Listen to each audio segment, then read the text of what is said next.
I'm gonna laugh when Woody just fucking gets narcoleptic for the rest of the show. He just starts nodding off. Let's light it up. That's good. There you go. Yeah. So there you go. All right, now let's wait 3 minutes. I mean, now I live in LA, so it's different. But like, I get the mentality of being stuck to the only place that you know. I thought you were doing drugs there for a minute. Yeah, I was going to do them in Colorado, and I had every intention of just blowing smoke at my camera all night long as a mock of Kyle. I was just gonna, I would love it. I would love it if you were high right now. But I didn't get. Maybe there'll be another show while I'm still in Colorado. But the timing was so tough. Yeah, the problem with Colorado, this is where Cali like kicks the fucking ass. Is you can't get weed delivered, right? Colorado doesn't do that. Stone Age. It's some sort of like they just haven't quite gotten past that. There's people who are like, oh, well, I don't know about people delivering marijuana. Come on, and it's like I don't know, man. Like there's like 3 dispensaries every 5 miles. Like maybe we could just deliver it. Why is it better to drive to pick up drugs? Yeah, right. I mean, not everybody can drive stoned, and not everybody should. No. I know one person in particular who does drive stoned, and he's going to always drive stoned. Okay. Well, I can probably ride a motorcycle stoned. You don't know until you try. I can definitely ride a motorcycle stoned. I could ride a paramotor stoned. I could fly a jet stoned. Yeah. I could perform some sort of surgery on myself in the woods after my father fake stabbed me. Yeah, I flew Microsoft Flight Sim drunk. So I mean, and I did take off from LAX in a 747 and landed it. So I'm confident that if we ever get into a situation, I'm at least capable of flying while under the influence. I think so. But I don't know about stone though, guys. So in NC, you can't even have fucking alcohol delivered. You can't have beer delivered in North Carolina. Wait, but there also were brew-throughs, which were literally drive-through like cold lockers where you'd go pick up your beer. So the fact that they made it easy enough, you could just convert a car wash into like a glorified refrigerator aisle, but you can't get it delivered to your house. Much safer, by the way. Yeah, and I can't mail anything either. Also, I have had alcohol delivered. Like we had a sponsor. Was it like wine.com? Kyle, do you remember who delivered us wine? Shit, I don't remember. It was one of those wine. It was one of those online wineries. Hotload said Wink, WINC. I don't know. If that's that butthole tightening company. That's different. In any case, I don't know how they got around it. Maybe they just didn't tell anyone. I think shipping, like ordering online and having an 18+ sign it is different from calling and having it delivered like Grubhub or Uber Eats. I've tried to get beer delivered just like that though, like the wine thing, and they won't fucking do it in NC. I can't mail it out either. I can't send beer as a gift. There was a beer that you could only get here, brewed here, like in my town. I tried to ship it to a buddy. I fucking almost got arrested at the post office. So yeah. Oh, I can imagine what that's like. Yeah. What's happening behind you, Blaine Truth? He's got a little dog. Is there a dog? Yeah, he's got a dog. Oh, okay. Yeah, I mean, if it could be someone trying to kill me. I don't know. It looks like there's snow behind you. That's a carpet. No, that's a carpet. All right. That's a carpet. Are you high? There's no telling. No, I would love to see Woody high because I've seen Woody drunk and it's fun. He lets loose a little bit and it's fun when he's a little tipsy. When he's drunk, not many people are fun or interesting drunk. Drunk Woody is not a lot of fun. Drunk me is not a lot of fun. Drunk most people is not a lot of fun. But tipsy Woody is fun. And I think stoned Woody would also be a lot of fun. Not ripped, but a little giggly. Yeah, I can see that. With the right company and the right content. Sure, right here on the show. So I wish that like Colorado delivered weed, and that would be our mission right now. Would be to get some weed delivered to Woody. And that's so wild because it is a forward or a forward-thinking state with weed, right? Like it was one of the first ones to do all this stuff. So it's just weird. Especially given now how lax, like in LAX, they will not arrest you. You're free and legally allowed to walk through and fly with up to an ounce of weed. And that's just okay, right? And so it's wild to me that is a thing that they're just like, fuck it, whatever. But, you go next state over and you're arrested for having any at all. Or it's just like... I've flown out of LA. I've flown out of LAX a bunch of times with so much weed in my luggage, and I was just like, they know. Like there's dogs everywhere. They know. Like they have to know. So you guys ready? You guys ready for this? On Sundays in North Carolina, you cannot buy alcohol before noon, and it's been like that for the past, I don't know, 32 years. Oh, wait, sure, what about the Atlanta airport where they won't serve you alcohol on Sundays? So at all, which was a travesty for me flying back home from family time at 9:30 in the morning. All I wanted was a beer. Yeah, there's a dispensary super close to me. Oh, you're gonna run to it. Call them up. I have thought about it. Like, here's a Google Maps image in the Woody, I think it's worth it. I think it's worth it for you to run and get some. I can also. Do you see how close? It's 0.1 miles from here.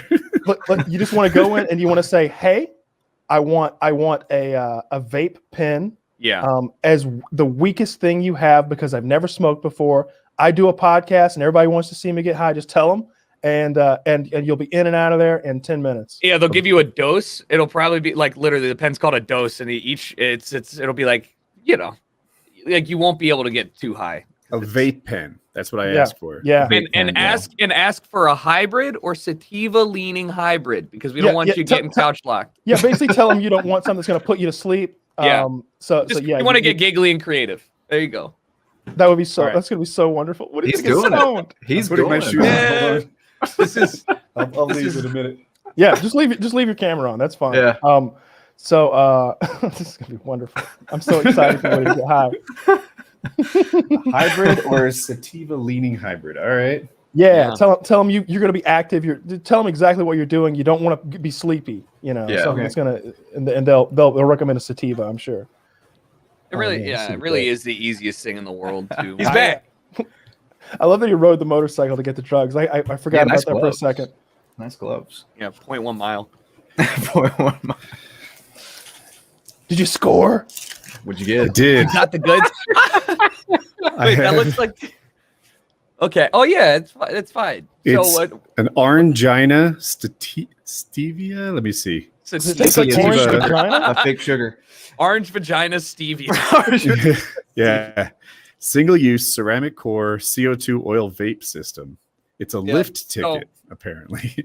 I get it. It gets you high. Okay. Yeah. So it shouldn't even have a button. You just pull and you're good to go. Although it might take a couple to heat up the coil. You might have to inhale a couple times. Okay. He said 2 or 3 hits max. Yeah. Well, you'll be able to see. You'll be able to see what you can breathe out. Like it'll be apparent. How big is a hit? Is it like from that 70s show where you just inhale as much as you can and hold it? No, take it easy. Don't do that. Just like a normal. We're here for like 3 more hours. You just take it nice and easy. I don't need you passing out on me. Like a half breath, just like. But you don't even need to pull that hard. Yeah, you're gonna be. I'm gonna laugh when Woody just fucking gets narcoleptic for the rest of the show. He just starts nodding off. Let's light it up. That's good. There you go. Yeah. So there you go. All right, now let's wait 3 minutes, 5 minutes, something like that. I really would. And then the good news about a pen is that it's very controlled, and you can get as much as you need. And with weed, it's like alcohol. You could get higher later if you wanted to. This is not like people talk about like smoking weed is like, oh, I'm gonna be high in 45 minutes. Like, I don't know. Like, you're gonna know about. Does it hit this fast, or am I just making it up? You're high now. No, you're it's that easy. Yeah, it hits that fast. You're high. Yeah, I think All right. That's nice. So I mean, it was you walked. I mean, so what's. I see your location data. You're in the middle of Colorado. Yeah. So what was the store like? Did it look like an Apple store, or was it a little more homey? So there was a lot of security at the front door. There was like a little waiting room, and they carded me, but they didn't just card me. They entered my card into a system, I guess, to verify that it wasn't just a bouncer using his judgment. I think they used a computer to they scan it and they check it with the DMV. No, they only take cash. So there's an ATM machine in that little lobby cell thing. They've got you there. Yep. And I had some cash on me. So I just walked right in, and when I told him that I had never smoked before, which is only kind of sort of true. Like one time in the Dominican Republic, we tried it and it didn't work. And I'm not even, we might have smoked oregano. but when I was like, I've never smoked before, my friend said, sativa vape pen or something like that. And he's like, never, ever. Suddenly I'm a celebrity. There's 3 employees there. They're all like paying way too much attention to me. I don't want anyone to like, I don't know. Somehow I want to keep it a secret from the people at the marijuana dispensary that I might smoke pot. Yeah. I think I might have just blinked out. And I'm like embarrassed that I'm buying this. I'm like, what would my mom think? Hey, Mom, I'm not sure you're watching this. And that's just going through my head. And he's just like, dude, yeah, we'll get you this, we'll get you that. He's hooking me up with like, I don't know, supplies that I will need to get high with for a long time. And it's like, no. This is just I'm passing through Colorado. Like, we're not on the same wavelength. He's got me with these like rechargeable things, and he's trying to throw in gummies and this and that. And he's trying to get me to review his store and all this on top of it. But I'm like, I just kind of want, what Kyle said to get. And and even though I asked for sativa, they hit me up with a hybrid and an indica pen too. And they were like selling those, but I was like, no. They told me what to get, so that's what I came back with. Way to stay true to your guns. They were. Mm-hmm. I like indica. I that's your strongest. Yeah, because I want to get fucked up. But it's a different kind of experience than the one that you're smoking is a little more less body, more mind, right? Yeah, like you'll feel a little giggly, silly. It's more creative stuff. Indica is like I want to go to bed. I want to sit in the couch and feel like I'm a part of the couch. You know those old Dare commercials where the girls faded? They just like sink into it. Yeah, it's actually like that. The guy behind the counter is like indica, couch. That's how you remember. I'm like, all right, I got that. He didn't have one for sativa though. Sunny sativa. I hope you called it what you called it when you got back. The sativa. Orange. I messed it up. I kept messing. Orangina was the flavor. Orangina. I love that it's Orangina because I'm imagining like Donald Trump but with a pussy. Like I'm imagining what that would taste like. And does he grab his own pussy by the pussy? Dude. What is it about weed like names that we really couldn't figure out? Like maybe we should normalize the names a little bit. Like maybe we shouldn't call it like gigafuck or like concrete barrier or something like that. They're all such a hard name to just be like, yeah, I want the super glue. Thanks. Like,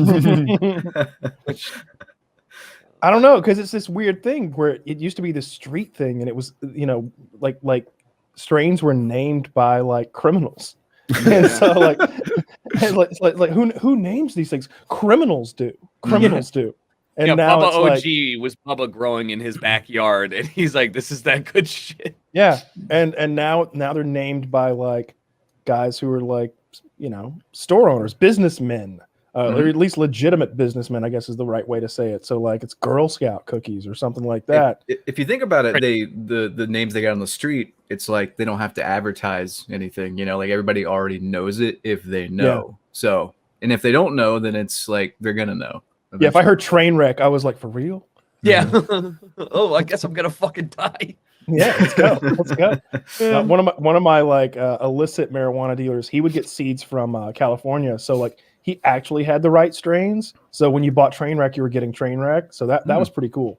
Nice. How long does it last? It depends. As long as you want it to. Yeah.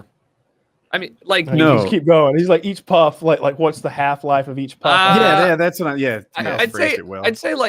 I'd say what, like 45 minutes to when it starts to taper off, and then maybe like 2 hours after the initial where you're like not noticeably. Yeah. Well, this is good data. Yeah. So full high starts in like 2 minutes, lasts 45, and then tapers for another hour. Roughly speaking. Okay. For me, it's always like instantly high, and like after 20 minutes, I'm not as high as I want to be anymore. I'm like, that was really great. We got to refresh it, top it off a little bit. It's like refilling the glass. Yeah, like every 20 or 30 minutes, I would want some more. But it's I feel so like Kyle's huge. recalling his Kyle athlete days back when he had Yes, an yes, Olympic yes. tolerance, right? This is Heisman. Olympic. That's Heisman funny. Kyle, right? Because current Kyle cannot. Oh, perform no, these I can't feats that hang. he's talking about. Mm-mm. Current Kyle's right here with me. Yeah, it's Same level. 100%. Oh man, that Oh How you god, feeling over there, Woody? I'm happy. you looking Good. Yeah. content. You looking like Buddha right now. Yeah. Zen mode, huh? Mm-hmm. God, I wish I could smoke some fucking dope. This is just making Kyle like. It would be like it's like the episode where I think it was Kyle was drinking, and I think I had just kicked like basically like alcoholism, and I saw him drinking. I'm like, fuck it, I gotta have at least one beer, and then like that one beer turned into two, and then that's how they get you, man. That's how they get Yeah, you. I'm sorry. Yeah. No, it's okay. You didn't open the beer and force it down my throat. It's not your bad. The fault. high is Example, not though. that high. Like, I don't know. You can just keep hitting it. Yeah, that was only 2. He said 2 or 3. I mean, if it were me, I would be like, You'd I'm be about to killing go this get my thing. nicotine vape in a second because like I'm missing it right now. But I would be smoking it like that. I would just be hitting it over and over. We took Does this little clear lens tell you how much is left? yeah, you can see So- the goo in there. If you like move it around, like that liquid, that goo in there, It's- that's You have half a gram in there. So for me, if I don't smoke vape pens, I much prefer like straight like a bong or a joint. yeah. Like the act of literally exhaling a volcano of cloud into somebody's faces, you know. But no, I mean that'll last you if you really wanted to guess, it probably like 70, 80, 90 puffs if you're ripping that. That's a lot. And that's only until you can see like a noticeable change. You could probably get a good 250 out of it for half a gram if you're smoking it like over time. By the way, Wow. that half a gram is less than what I would smoke per day of concentrate. Like Yeah. I would smoke almost a gram. a Wait, day. were you you were smoking like you were doing like a gram of of like wax? Yeah. Oh, yeah. that is probably like 0.75, 0.8 That is- grams a day. on the tier list, Woody, of smoking weed, right? Like you have like your light beers, right? You're just general, like you can go buy some weed. And then you have concentrates like you're smoking, which are great. And then you have dab rigs, which anytime you need like a blowtorch to smoke anything, like you're already in the next level of like, this is no longer like, you're not casually consuming a drug. Like you have a blowtorch for this. So to torch like a gram, it's like taking ripping shots. I could not do a dab right now and be coherent. Functional. It would be so bad. Yeah. It's Yeah. a different level. It's It's great. good shit. It's the It is best. good. It's the best. I fucking love it. I'm really excited about testing my tolerance level because like when I was smoking a lot, like I couldn't take a tolerance break. I'd be like, all right, we'll take a tolerance break, but first All let's get afternoon. high. and then the next day would come around and it's like, whew, man, it is 10 a.m. and I I'm haven't about smoked since yesterday. to haven't smoked since last I night. just slept 8 hours. midnight. so- Yeah, it's been hours since I've smoked. I don't think I can do this. We need to smoke some more. So like I've had no sort of like tolerance break like throughout that whole period of time. So like, but now it's gonna be like 2 years and 3 or 4 months or something like that when I finally get to smoke again. And it's gonna be there's zero tolerance after like 2 years. I'm getting There's zero tolerance after like 2 weeks. I feel Yeah, like it's like it's almost off. completely gone after 2 weeks or something like that. Like I think just hitting like a little bowl is really gonna send me to a scary place, and I'm really looking forward to it. You would love Yeah. the way this smells right now. I can smell it. Yeah, I hope Yeah. the hotel just comes fucking bashing on the door. It's pretty mild. No, I'm like, no, is they it in my wouldn't. nose hairs? Is it like what's happening? I think you need to Sounds smoke some more great. weed, Woody. I just don't Does. see you smoking nearly enough weed. You're Yeah, making he's far too much sense. You're having your takes are too. I was gonna cogent. say your eyes are opening back up. Time to hit it again. I was thinking the same thing. So there's not a. If you insist. folks. Woody, how you feeling? By the way, I'm good. I'm good. you look more relaxed than usual. I will say That you look could be- very. You look like you're about to listen to Snoop Dogg and pop your feet up on the rolling down the street, ottoman or something. Mando, sipping on gin and juice.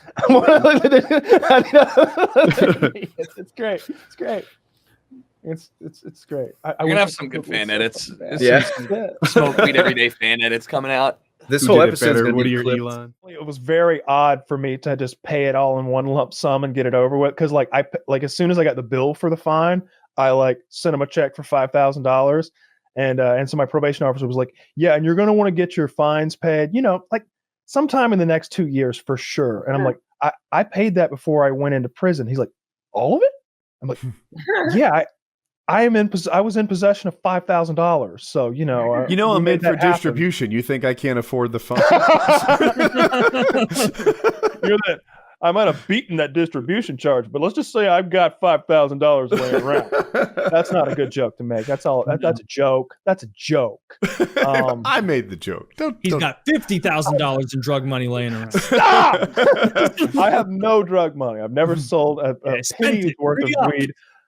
Look, No, technically they were buying say, the box it came in. All right, they never sold the drugs. Like They I were always free. say, I fully admit to buying all the weed I could ever find, but to sell it, that's like that doesn't even compute in my mind. I love weed so much. Like there's no way that you have enough money to buy my weed.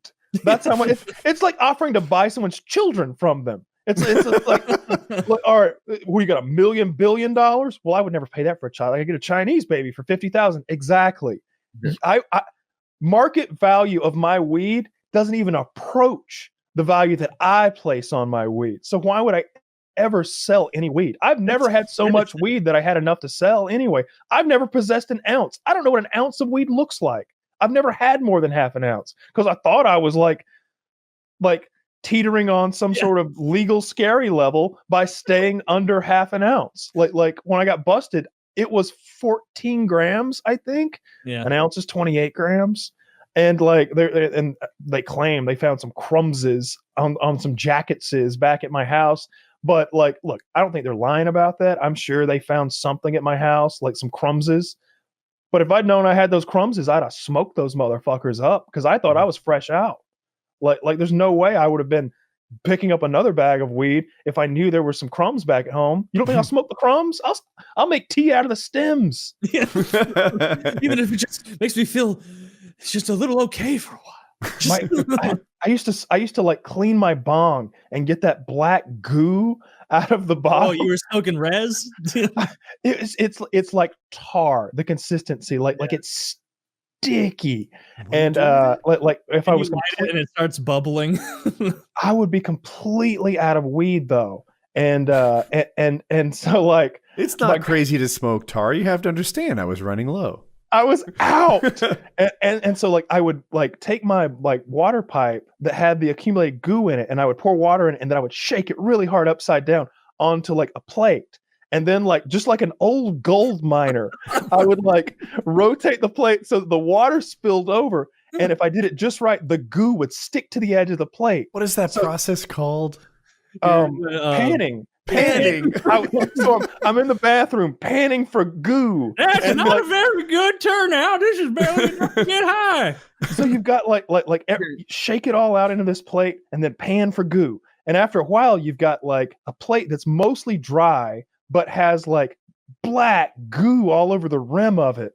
And I'd be like, baby, it's time to smoke some goo. And she's like, not the goo. And I'm like, that's all we got, baby. We got to smoke the goo.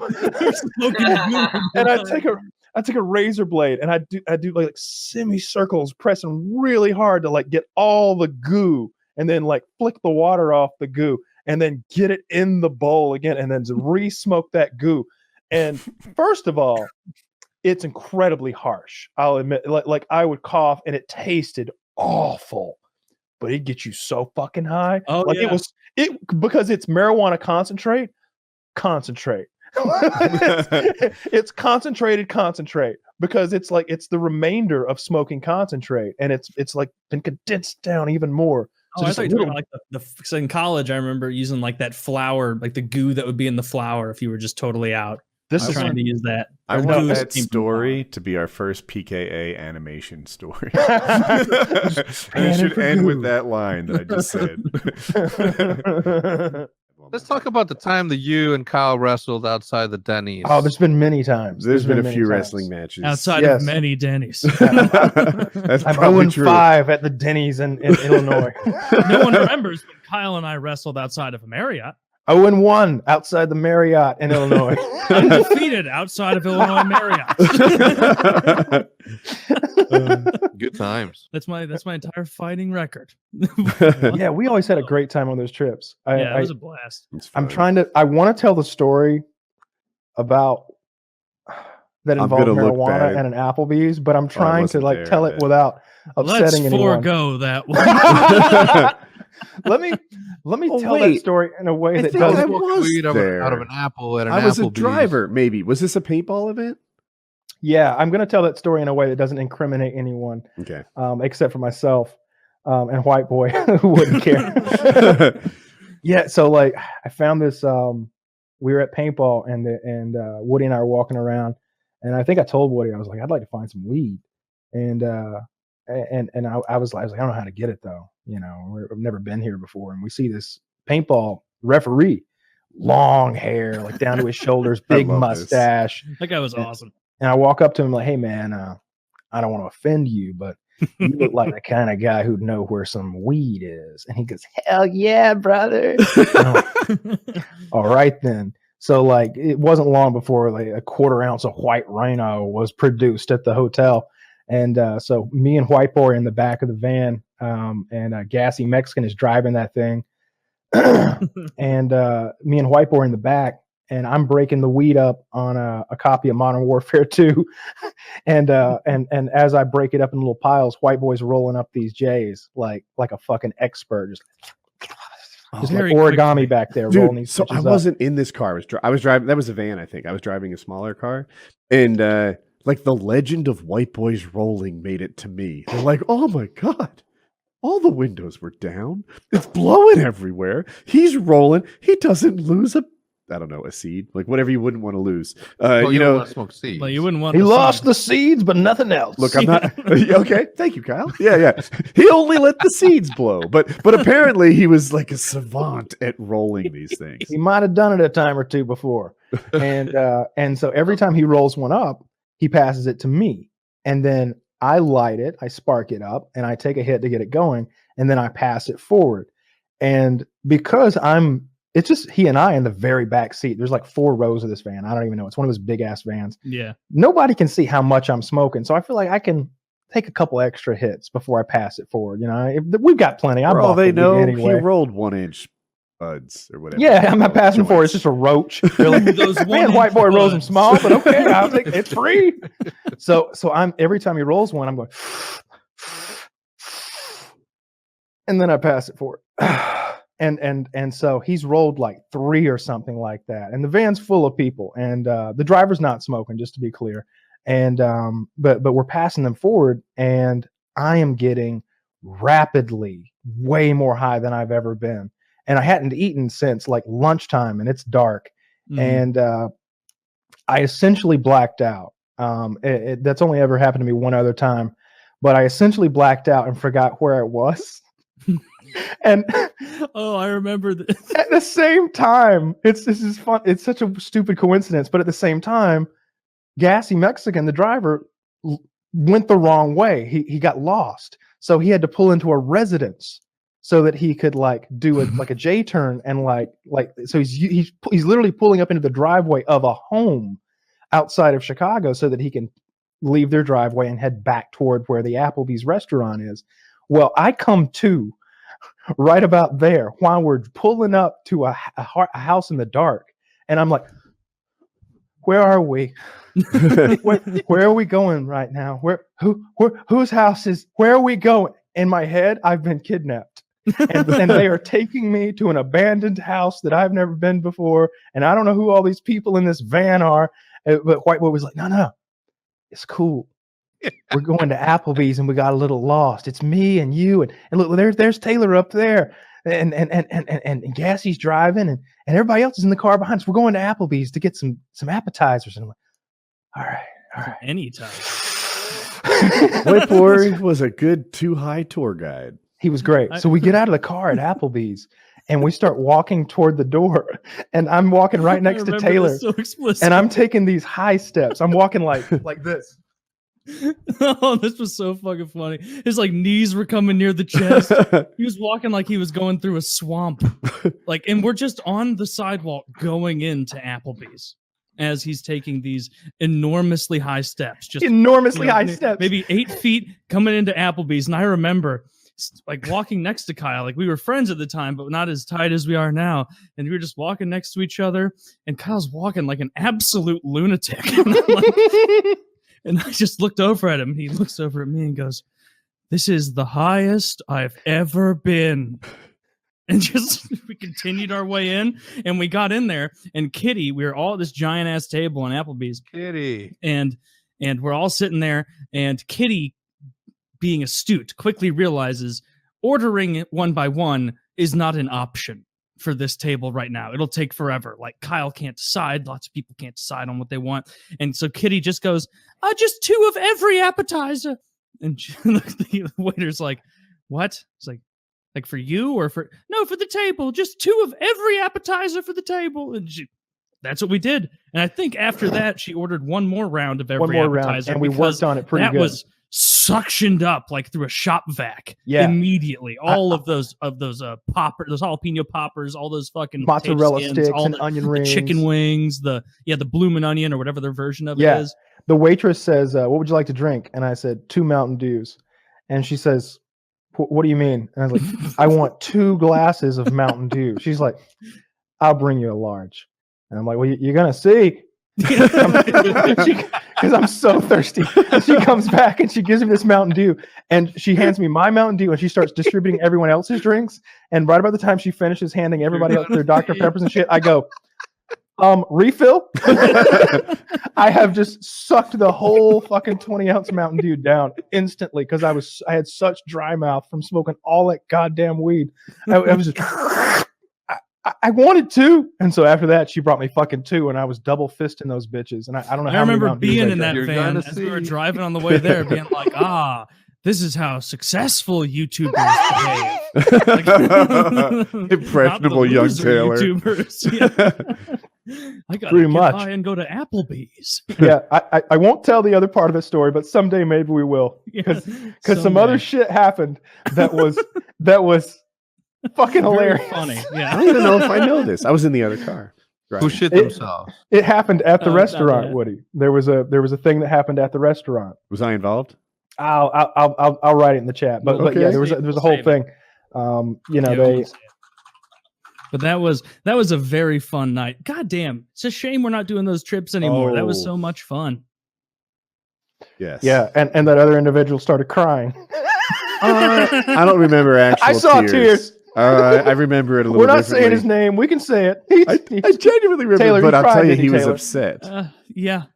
Yeah, he didn't like the way that went down. Yeah. Oh, you have to go. Do you not have our chat open? No, I do. I see it. I just don't get it. Somebody else tweeted from somebody's account. Oh, no. no. It wasn't a tweet that he would like out there. There was a flippity floop, and that's the way it went. I was sitting at the end with it was me and White Boy and Kelly, White Boy's longtime girlfriend now, and we were gone, and we were like getting it, like the information of what had happened at the other end of the table with the drama, piece by piece, and I was like, I think they did this thing, and now that other person over there, he's crying. Look at him. And Kelly was like, he's crying like a bitch. And we're just laughing our asses off down there. We just had a real good time. That was a wonderful night. I had a really good time. That was awesome. That was a great time. We smoked all that fucking weed up before we got there. We smoked a 1/4 ounce of weed on the drive to Applebee's. Jeez. That was an interesting fucking night. I remember how much I enjoyed all of the anytizers. Me too. Yeah. Me too. Yeah, it was just really fucking good. I you remember how good those boneless buffalo honey wings were, how good those potato skins were, how upset I was when it might have been White Boy, but we were both reaching for the last like jalapeno popper or something. And of that serving, I had noticed he had already had 3 or 4. It only comes with about 6. I had no jalapeno poppers from that one. And so I reached towards it and we did that kind of coy, like, oh, you take it. No, you take it. And I was like, no, seriously, White Boy, you take it. And he's like, well, okay then. And he took it. And I did the no you one too many times. So missed out on that popper. Yeah. I feel Never more comfortable. miss out on the poppers, man. I feel comfortable telling the weed stories now that like I can't get in any more trouble than I already have. The other hilarious weed story. I went to Vegas one time, and I hadn't smoked in like 2 or 3 months, so I had like no tolerance. And X Jaws was in Vegas at the same time, coincidentally. Like I was there for SHOT Show, which is a big gun convention. X Jaws was just out there. Like he was just staying out there with like Lil Wayne's cousin, whatever that rapper's name is. I can't remember what it is. And Soldier Boy, perhaps. Nah. Oh, it wasn't? Okay. Like Little Twist or something like that. Okay. And White Boy, X Jaws comes up to my suite, and he's got a backpack, and he opens up the backpack, and he's got an entire quart mason jar full of weed. And I'm like, how did you get that out here? He's like, I just went on Instagram and looked for hashtag 420, and then I just hit them all up. Anybody that had it, I was like, hey, yo, I want it. I want some. And he had like 3 ounces of weed, like a lot of weed. And he's like, you want to smoke one? I was like, I would love to smoke one. And so he rolls up a blunt, and I'd never smoked a blunt before. For Woody's benefit, a blunt is a blunt is like a small cigar. And the wrapper is also made of tobacco. And so what you do is you cut it down the middle with a razor blade. You get all the tobacco that's in it out. You refill it with marijuana, lick that bitch, roll it back up so it sticks together. X is learning too. Yeah. And then you have then you're getting a mixture of tobacco and marijuana at the same time. A lot of rappers smoke the things. That guy that got killed by Taylor did too, right? Mike Brown, maybe? He stole the Swishers. Anyway. Yeah, that's what he was like up to. Swisher, that's the kind of brand that like people buy to cut open, dump out all the tobacco, and then make a blunt. We were smoking a Swisher. And so X Jaws rolls this big fucking thing up, and we go in the bathroom of the suite there next to the door, and he's got his laptop opened up, and he's showing me what he's been up to when he's out there. And I think I've told this little tidbit of the story before, but it's important to know just how stoned we are while this is happening. Like a 12 out of 10. Live streaming the whole. No, God, that wouldn't have been good. So he pulls out his laptop and starts showing me videos of what his life is like now. And he's hanging out with this rapper, Little Twist. And Little Twist is like, I guess X Jaws is holding a video camera, and Little Twist is taking him on like a Cribs style tour of his penthouse suite at one of the major hotels out there. Like he's got like the penthouse of the Rio or something like that. Some $12,000 a night fucking penthouse. And he's smoking a blunt in the video. And I know for a fact he's smoking the same weed that I'm smoking while I'm watching him smoking it, because X Jaws is providing it. And I'm just like, oh, that's fucking weedception. All right, let's see where this is going. And he's like, yo, welcome to my suite. Instead of saying the N-word now, we say brother. And you go a little bit farther into the suite, and there's a cage, and he pulls a cloth off the cage, and there's a monkey in the cage. And he goes, yo, brother, this is my monkey. And he blows the weed in on the monkey, and the monkey goes, and it's a fucking jumping around in the cage and shit. I was like, he's got a monkey in a penthouse here right now? He's like, yeah, he's got a monkey. And serious flex. Right? And we're touring this place, and it's beautiful. It's like something out of a gangster movie or something like that. This huge sunken living room when the whole walls are glass and everything. You're seeing the whole strip. And you go back to a bedroom, and he's like holding the doorknob, looking at the camera. He's like, you ready for this, brother? Opens the door up. This is my lynx cat. Damn. He's got a lynx. He's got a lynx fucking pissing and shitting in a hotel suite in Vegas, and it's just over there. You know, it's the one with the real tall, pointy ears. yeah. It's Potent just like piss. it's just like you can tell it's thinking like, did I kill Little Twist and make it to the door in time? Not today.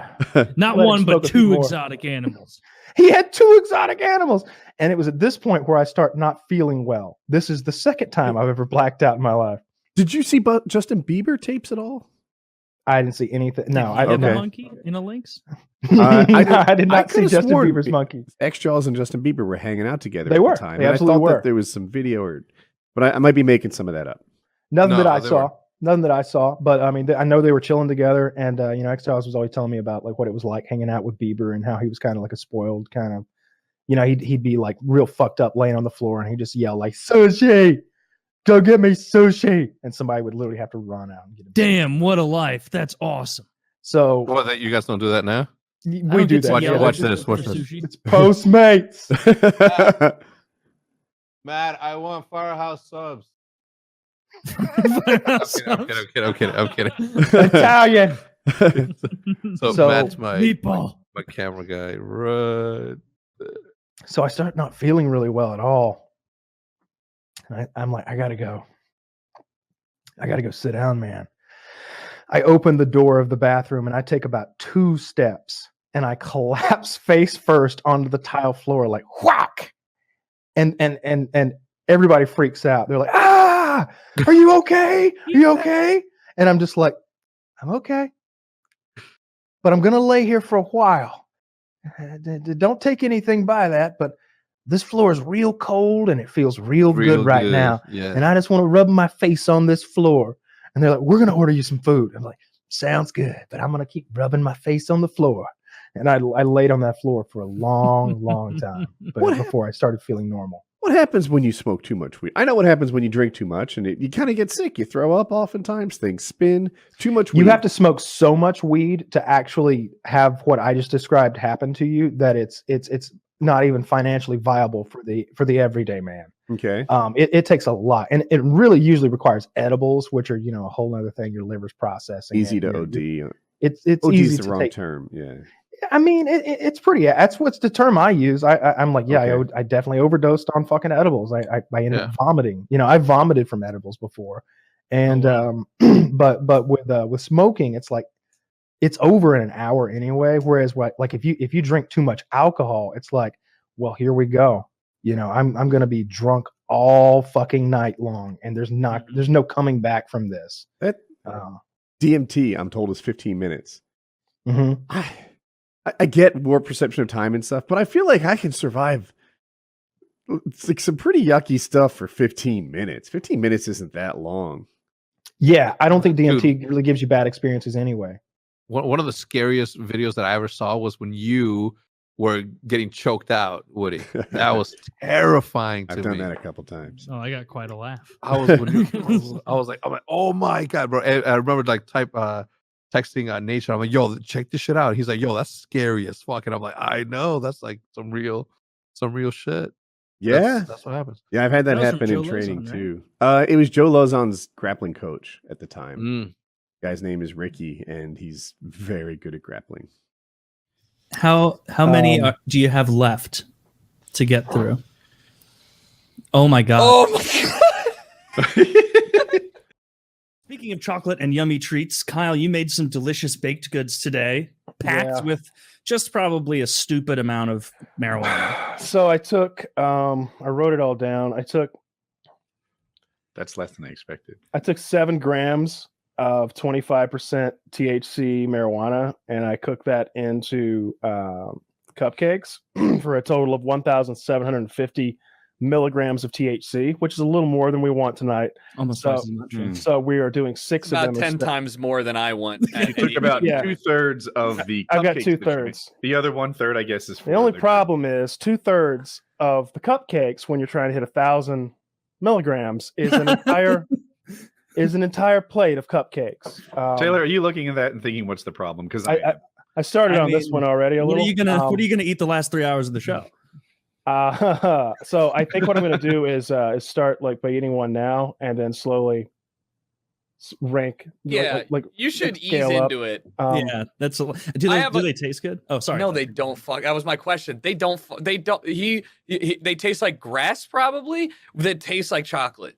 If I had to guess, like everything that I've had, especially that strong, just tastes like grassy chocolate. Yeah. It's really strong with weed, but I did put real frosting on top, so that doesn't taste like shit. Yeah, it looks like you put a huge amount of chocolate to mask it. I went to this smoke shop today and I bought Delta 8, an edible. No! Wait. No, I just like the whole Delta 8 stuff is kind of like it's legal for me to get regular weed here. So it's like, why? I always have this weird connotation. Yeah, I have this weird connotation with like anything that's not traditional THC. Right, like when I was growing up, kids smoking spice and like the other like stuff. It just is weird. But I think Delta 8's fine. I'm pretty sure. The thing Delta 8 is the bee's knees. That it has like it is great. It's not bad for you in the same way that pot's not bad for you, right? Like alcohol's worse. Anyway, I could go on, and it's legal. And I thought that I don't know. I guess I'm just trying to. They were really mad last week, and we're doing like a makeup episode. We're trying to get it right. We'll get high as shit. And like if I know what you mean about spice and having that hesitance, because like if this were like spice, no one would be doing this because I did spice in high school and it was just a panic attack. We've talked about it before, so I won't dwell on it, but it was the least pleasant drug I've ever done in my life, and I would never do it again. The reason that Delta 8's so popular is because it feels pretty much the same as weed. Mom, so if you're watching, that's what I've heard. This is a gentle thing. Alcohol's way worse. They say it's science. So my probation ended on the 2nd. So I got a Delta 8 vape pen. So at midnight we started like just fucking hitting that thing before I flew to Denver, and in the morning, and it got me so scary high. Like the Delta 8 got me. So. Like maybe it was just because that was the first thing I'd ever smoked, and when I get back, I'll be like, oh, this Delta 8 stuff's weak, but like it seems as strong to me as like this like dab pen. Like it seems so strong. We'll see. I asked the guy behind the counter if Delta 8 was stronger than pot, and I'll save you what an annoyance that was. But the takeaway was, some people say one, some say the other. It's close, dude. That is such a like rule one. If you've been in a dispensary before, don't ask that fucking weirdo his opinion on any of the weed. Don't be like, hey, can I like it? Yeah, it looked his size. If I did an ocular pat down. And I thought, this guy's a subject matter expert on weed and Delta 8, and I could use a little hand holding. When I did that in Colorado, the dude was like he knew what was up. He's like, yeah, I know what you need. We'll get you all set up. We'll point you in the direction of success. This guy wasn't that guy. He was unable to answer questions well. What he was like elusive. I was like, is this a bad question? Do I look like a cop or something? Are you like, how is this drug better than that one? And he's like, maybe. He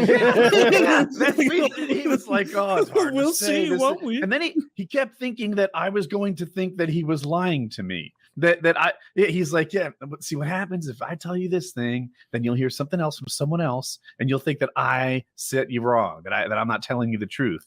And I'm like, no, I just don't know. I don't know. I want some help. Yeah. And that guy's smoking too much weed. He's paranoid. Yeah, he's paranoid in his own like head shop. He's like, "Are you a narc, dude?" Like, I don't know. Him, I was like, is this a bad question? Like, am I coming off like a cop? He's like, no, Delta 8's legal. It's not a cop thing. And then he proceeded to dodge my question. Do I look like you're like open carrying in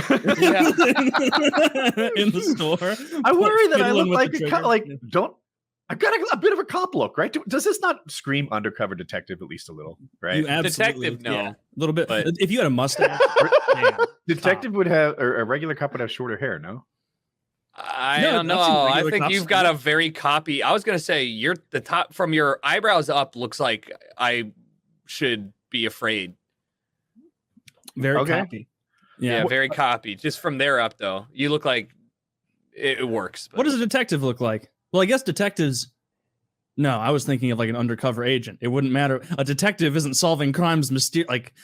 He looks like a normal person. Yeah. Like Sherlock Holmes. Yeah, like Sherlock Holmes. I was wearing a trench coat and a paperboy hat. It was maybe that was the issue. This is me and my gay assistant, who has a crush on me, and I'll never acknowledge it. Wait, is Watson gay? I thought. maybe I read a tweet about that. Was it a fan fiction about like how they wanted Watson to fuck? I guarantee that's out there. I want to explain what happened last week with the lack of pot. We explained it on PKN, and we all knew we'd do it again on PKA. So why didn't we do 1,000 milligrams last week? Because it's irresponsible. No, it was that doesn't stop us. We talked about it pre-show, but I was so high that I thought we talked about it during the show last week, but we just couldn't get any edibles, and I wasn't really thinking of doing it that week necessarily. I didn't think that like I had said it was going to be the first week or whatever. I just said I'd do it on the show. So I was surprised anybody was upset.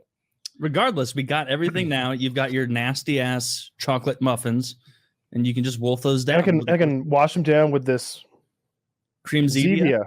Yeah. You need milk. What is that you have there? It's cream soda. It's like Zevia. Oh, okay. It's not a good. It's a terrible mixture. Why are you looking at it like it's bad? The cream soda. Because I'm eating these weed cupcakes with it, and then don't rip Zevia. That's a good soda. You know what you really should have done? You should have blended it into a smoothie, and it is probably easier to drink your THC your can of butter than it is to eat it.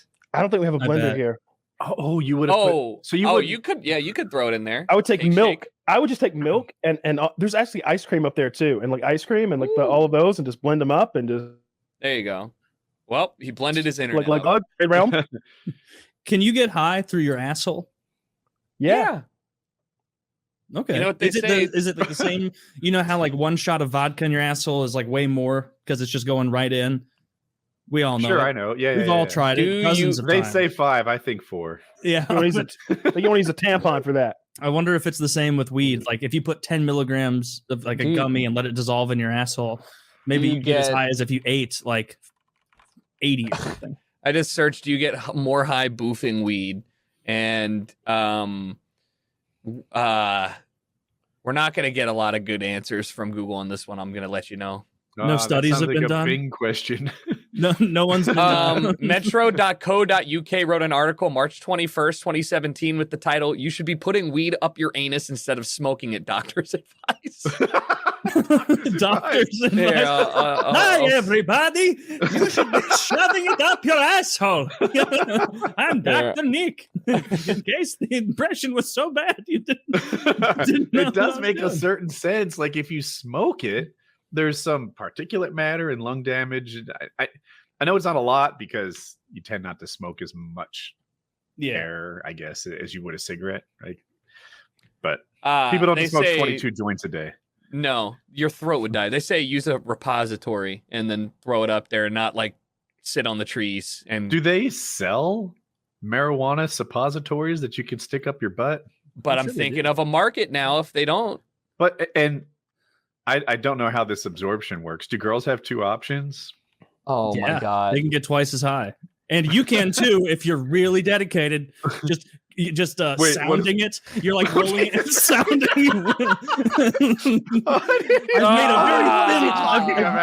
I've made a very you have my attention. Long spike of honey oil that you need to insert into your dick hole. God damn it. Wait, that is we're all progressive here with sex and everything. That should be illegal. Sounding? Yeah. Yeah, there's no need for that. I can understand a need for getting elbow deep in somebody's ass medically, but there's no need for to stretch your urethra. Yeah. Oh, I was thinking of taking mine 1 hour into the show so I'd get more effect from it.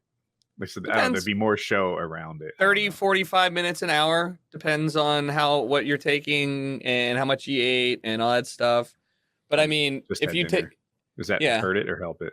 Hurt it, but I don't think it's not like you'll get less high. It just will probably take more time. It's got to mingle with the food. Not now yet, you're fucked. Now you're actually fucked. Yes, silly Taylor. I think it'll just go away as soon as your wife's download finishes. Why did I bring her into it? Then because it was a joke, then it'll be fixed. Yeah. Well. Yeah, I mean, if I were, depending on how confident and comfortable you are operating when you are when you have taken edibles, I think a full hour of the show at the end is plenty for you to get. Everybody's different. For me, if I take edibles, I'm gonna fall asleep.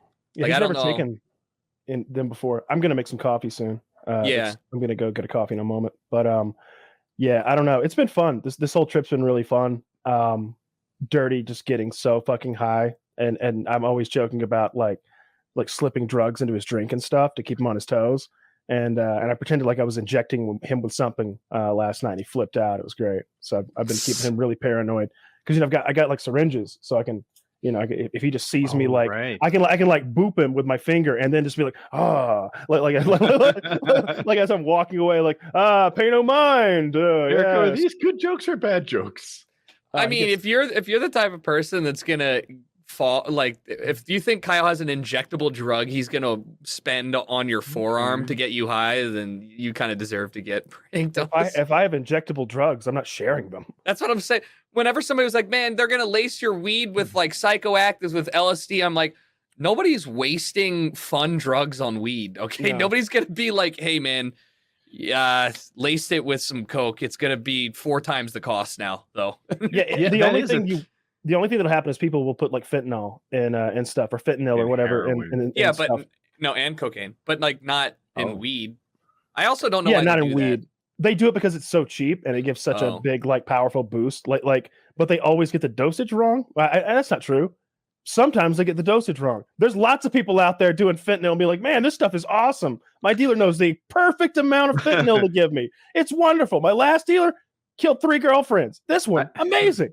It is easy to get really inaccurate information around drugs, but I read that when someone dies, it's good for sales. That they're like, ooh, oh yeah, Kyle sells the good shit. I would say like, that is more for like heroin or something, right? That's what it is, right? Heroin.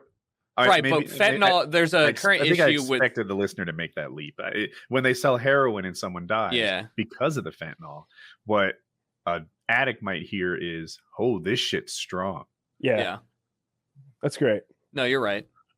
Oh, No, that's no, right. no, That's no, I mean, scary. I would say that is one reason why they might do it. I don't know. So I want to get a little update, Kyle. How are you feeling? Let's see the tray of You know, you're muffins again. handling this way better than I thought. If I'm Hey, gonna be look, we are completely honest. 18 minutes away. Yes, I got my Delta 8 gummies. I'm ready to have a couple. I'm not gonna eat a ton because I want to be able to talk. Yeah, I was gonna say, what's the plan? What do you guys have? Because I was lured unknowingly into the pit of you guys just doing a shit ton of drugs. So like, about to do? so like, I mean, nothing, right? But like, nobody told me that this was the episode, which I'm thankful that I'm here for, by the way. But like, what? So let's say hypothetically, an hour left in the show. You guys are maybe not your game, not on point. What are we doing? What's your filler? We will either end it early or you will carry the show by yourself. Oh my god! Or we might play this one is of where those. I make my stand as this is the first 99% rated PKA episode where you guys are drooling and I'm doing an inner monologue. You're like over there, like, and another thing. What's the deal? Oh shit! All right, I'll be back in 4 God, no. months. Yeah. Normally, if there's any dead space on this show, I think it's fair to say I'm like the first one to be like, bring up a new topic, bring up a thing. Keep You're it good. going. All right, we No- can keep it going. No I was dead just air. making sure that that. All right, that like When let's hit I the- did pot in Colorado, there was dead air, and I just didn't give a fuck. Like, That's the danger. Do you see the problem? It's like, you're just like, man, you know what? What about 30 to 45 seconds of silence? We're just comfortable with each other's company. Yeah, we're fine. Dude driving 75 on the Is highway. this still just like, playing? Did I hello? pause it? Yeah. That's I'm why so I'm bored. I'm not going to take a ton. I don't think I'm going to do more than 50 milligrams total. I'll do 25 to start. I can doing engage with the boys, but not with edibles. I'm sorry. I leave don't tomorrow carry morning those. on a 5-day motorcycle adventure. And I told You that better to the guy smoke behind it the all. counter. He explained to me, he said 25. He's like, 25, you'll be 100% tomorrow. 25 milligrams. Yeah. Yeah. Oh, See? on your tolerance level, you're going to get fucked up. But by tomorrow morning? I'm actually not leaving no, tomorrow. No. Just during the show. Like you'll wait. If anything, Because that's like, you important might, to me. Yeah.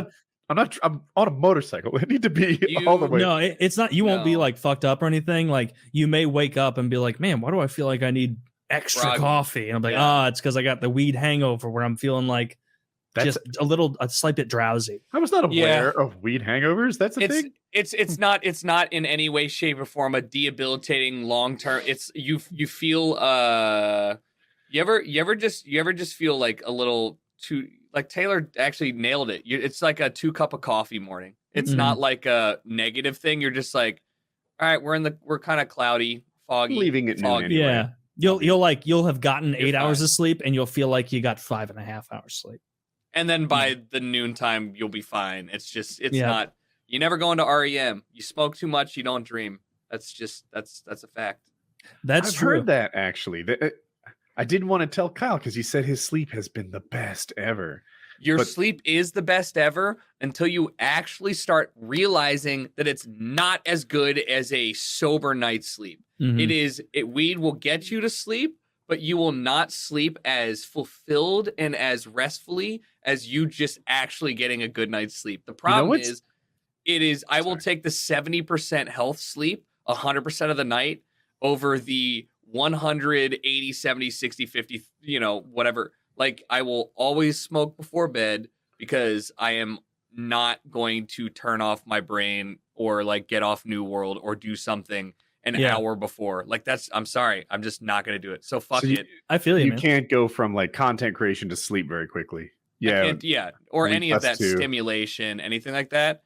Yeah. So I promise I will sleep for 8 hours. My sleep tracker will show me. It'll be like, hey, you slept pretty good, man. Congrats. That's another month of 80%. And I'm like, seems good enough for me, right? Passing grade. But you're never going to wake up and be like, holy shit. Like, oh, that's what 8 hours of pure REM feels like. If you've been smoking a lot and like you build up your tolerance, from what I heard, at least from my experience and the explanation that I heard, is you can smoke tons of weed or hash, whatever. I like to smoke hash. And then you try edibles, you're ingesting it in a different way. So it's a whole new tolerance mechanism because it's different. So, I didn't know that. I found this whole thing that edibles could fuck me up, but I got this new thing I like doing. Woody, you should totally try it. Is I call it getting scared. Bad advice incoming. Totally, I know exactly what you're going to say. 100%. Okay. And if you're listening to this and you don't feel like getting scared because it sounds like bad advice, you're a bitch. Okay. Because I do it. and honestly, I could be a bitch sometimes over things. But you know what? You got to just find the right time to get scared. And what you do is, and the whole thing is literally about being a bitch, by the way, is I got this like Tootsie Roll, for example, when I was in LA, and it's like broken into 6 pieces. And they're like, 1 piece will fuck you up. And everyone like, this is the craziest edible. So I ate the whole Tootsie Roll. So it was like 6 times. Literally, it was like 300 milligrams. And people take like 5 milligrams and they're like, I'm high. Or like someone like, oh, I'm doing 30 milligrams, you're gonna get fucked up. Or like 50 milligrams, Yeah. So I'm doing 300. Yeah, I would just take the whole thing and I would be so fucked up. And I'm like in LA and I'm like walking to this movie with this buddy of mine, this guy Eric, and he's got like long hair. I met him online actually, which sounds crazy, but I met you fuckers online. That's too. how we met. So it's his name online was Meth Syndicate. And so I met him and he makes t-shirts and stuff and we were hanging out. We hung out a bunch of times, but we went and I'm like, yo, we got to get scared. I got to eat all this. So I ate this whole Tootsie Roll. We're walking in LA and the sun's getting hotter and hotter. And then I get this stress, like I got to get to the movie theater because at this, like it's in Hollywood. So the movie theater, like if the movie's at 3 p.m. and you come in at 3:05, they don't let you in. And the idea of taking all these edibles now and being so high and not being allowed to get in, I'm like scared. So I'm like already like, we got to rush. We got to get there. We're rushing to the movie. The sun's getting hotter. I'm feeling it all. I'm starting to panic a little bit, And I turn the corner and a friend of mine that I haven't seen since like literally the 11th grade, like when we graduated, is there. And he's like, yo, Harley. And I look and he's like at the table with this like 65-year-old woman who instantly at a stoned glance is like hot enough that or like she looked rich enough but not hot. It was a combination where I'm like, is she paying my friend to be on this date? Like maybe he's paid to be here and he's like, yo, you didn't what assume up? It was his mom? And I know him very well from high school. And I'm like, we live in Montreal also. So I'm seeing him in LA and like, and I see him and he's there, and I'm like tripping, and I'm like, I can't talk to you now. I gotta get to the movie, and they're not gonna let me in. And he's like, yeah, man, go, whatever the hell you're saying. And I like stumble off. We get into the theater. We sit down right away, and I'm just like, yo, like, you get that vibe where you're like, nah, I can relax a little bit, you know, and like we're waiting for the movie to start, and I'm kind of like, it's like I didn't get a drink, but I'm too scared to go outside to people, and we didn't get a drink. And I said to my buddy, I was like, can you get me a water? And he's like, yeah, I'll get you just a water. I'm like, yeah, because he was going anyways. So he went, he got a water. He comes back, he gives it to me. It is like in this really fucking weird bottle. You know, I'm like, okay, I asked for a water. I open it up and I take a sip. I have no idea what the fuck it was, but it was not water. It tasted weird. And I'm like looking it up, and the bottle looks like a vinegar bottle or something. And it's like not hitting like water. And I'm like trying to drink it. And I'm like, it's not vibing with me.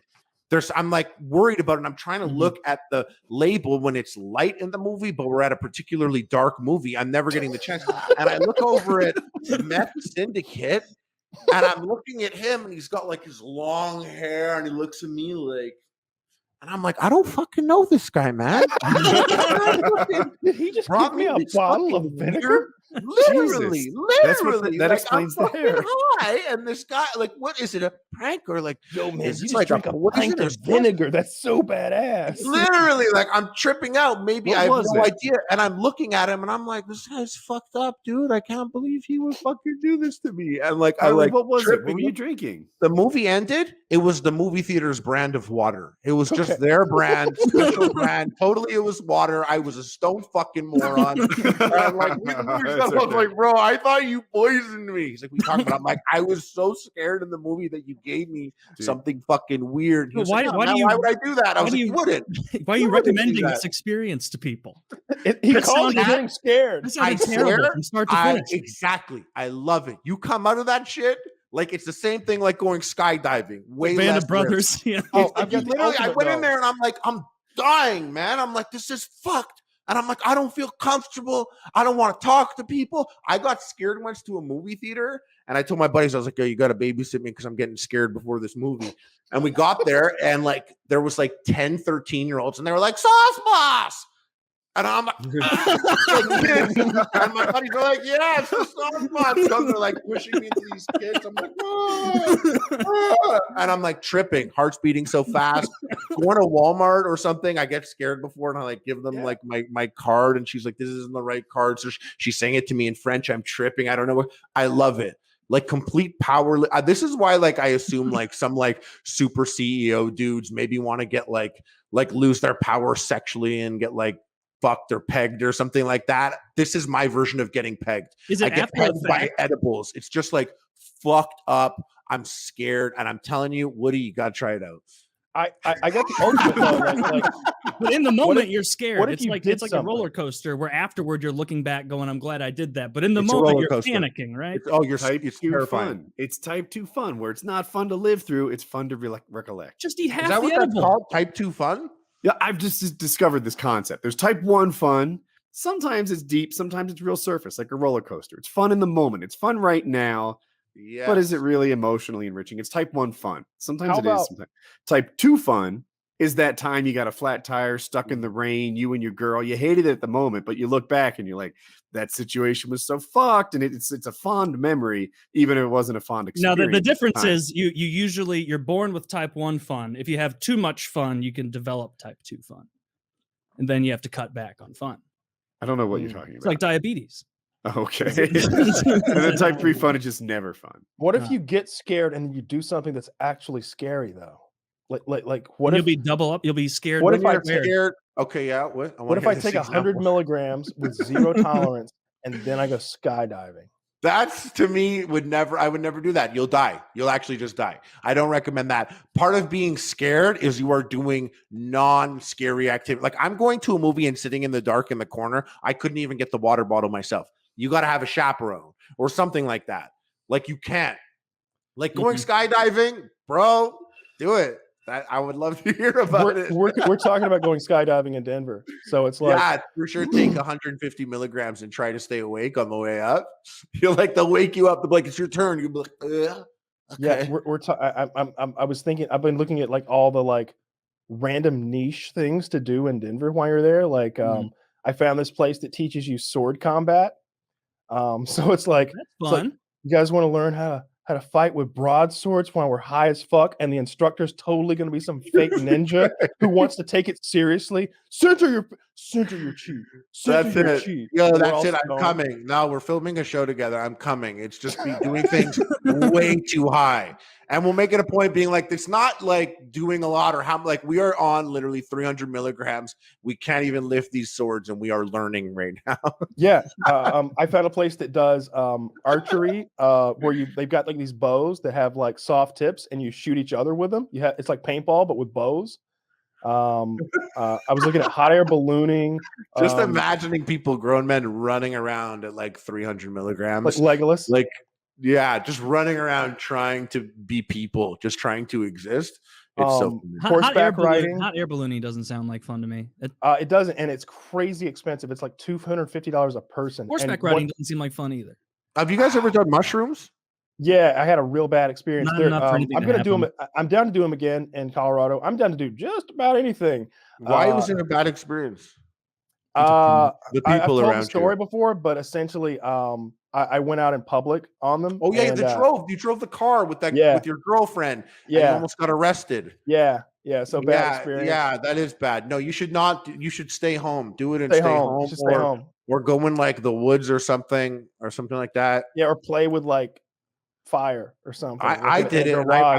I played Mass Effect. Like, I took some mushrooms and I put on Mass Effect, and I went to like the squad select screen to like choose like points where attributes will go, and like I have a big TV and this like super 4K detailed alien face. This guy Thane, if you know who Thane is, he looks like a fish dude, but Thane is like just badass looking, and he's huge, and he's sitting there, and he's like blinking and like looking terrifying. around. He's and terrifying. He's just existing, and he just exists, and I'm like, this guy right here is like a real thing to me, and I'm just staring at him to the point that I actually had to just like get a t-shirt made of this moment of my trip. Like, I actually tripped to the point where I was like, this needs to be memorial. But here it is. This is literally me recording the screen, and it was just this. Yeah, exactly. And here he is. You see him standing there when he's moving. Exactly. And it's huge on the screen. And I'm like staring at him. I'm like, bro, he's blinking. This is fuck. And then I'm thinking, like, in the fictional world, this guy, like, this is his species or whatever. And then you start thinking, the developer like thought this up. Someone wrote this, and then another guy drew it, and then another guy made it in 3D. And I'm standing like in front of my TV, like just staring at it. I literally got a t-shirt. I got a t-shirt with Thane on it like 2 days later. I was like, yo, this is my boy, man. For like 40 minutes, me and this guy connected. We connected. Yeah. But see, that was like safe space, staring at your TV at home alone. No, like I did it in the danger zone. Yeah, you went to like Friendlies or something, or like where did you go? Yeah, I went to Walmart and passed out, and then I went to a barbecue restaurant. It was a goddamn fucking nightmare. It's one of the worst experiences of my entire life, and I've had some. But I think it's decriminalized. Psilocybin, I think, is decriminalized in Denver, or maybe Colorado is on the whole. Oh, I didn't know that. And so like, yeah, what do you got to do acid now? That's what we're talking about, by the way. I would try acid for sure. I would try just about anything. I don't want to do meth because I don't like yeah, that's a bad idea. Some are good. I'm not going to put. I'm sitting here. I'm like, yeah, eat 500 milligrams. It gets scared. Yeah, don't get scared by doing meth though. Don't touch. Yeah, I bet that's a genuine scared experience though. No, I just don't think it would be enjoyable because like I've done Adderall and I like that's like the whole other thing. Like I want to do busy work. Like I don't want to do a drug that makes me productive. I want the opposite of that. Yeah, caffeine's more than enough for meth. Yeah, I don't want to eat meth. Right. I don't know. I imagine all the drugs feel good.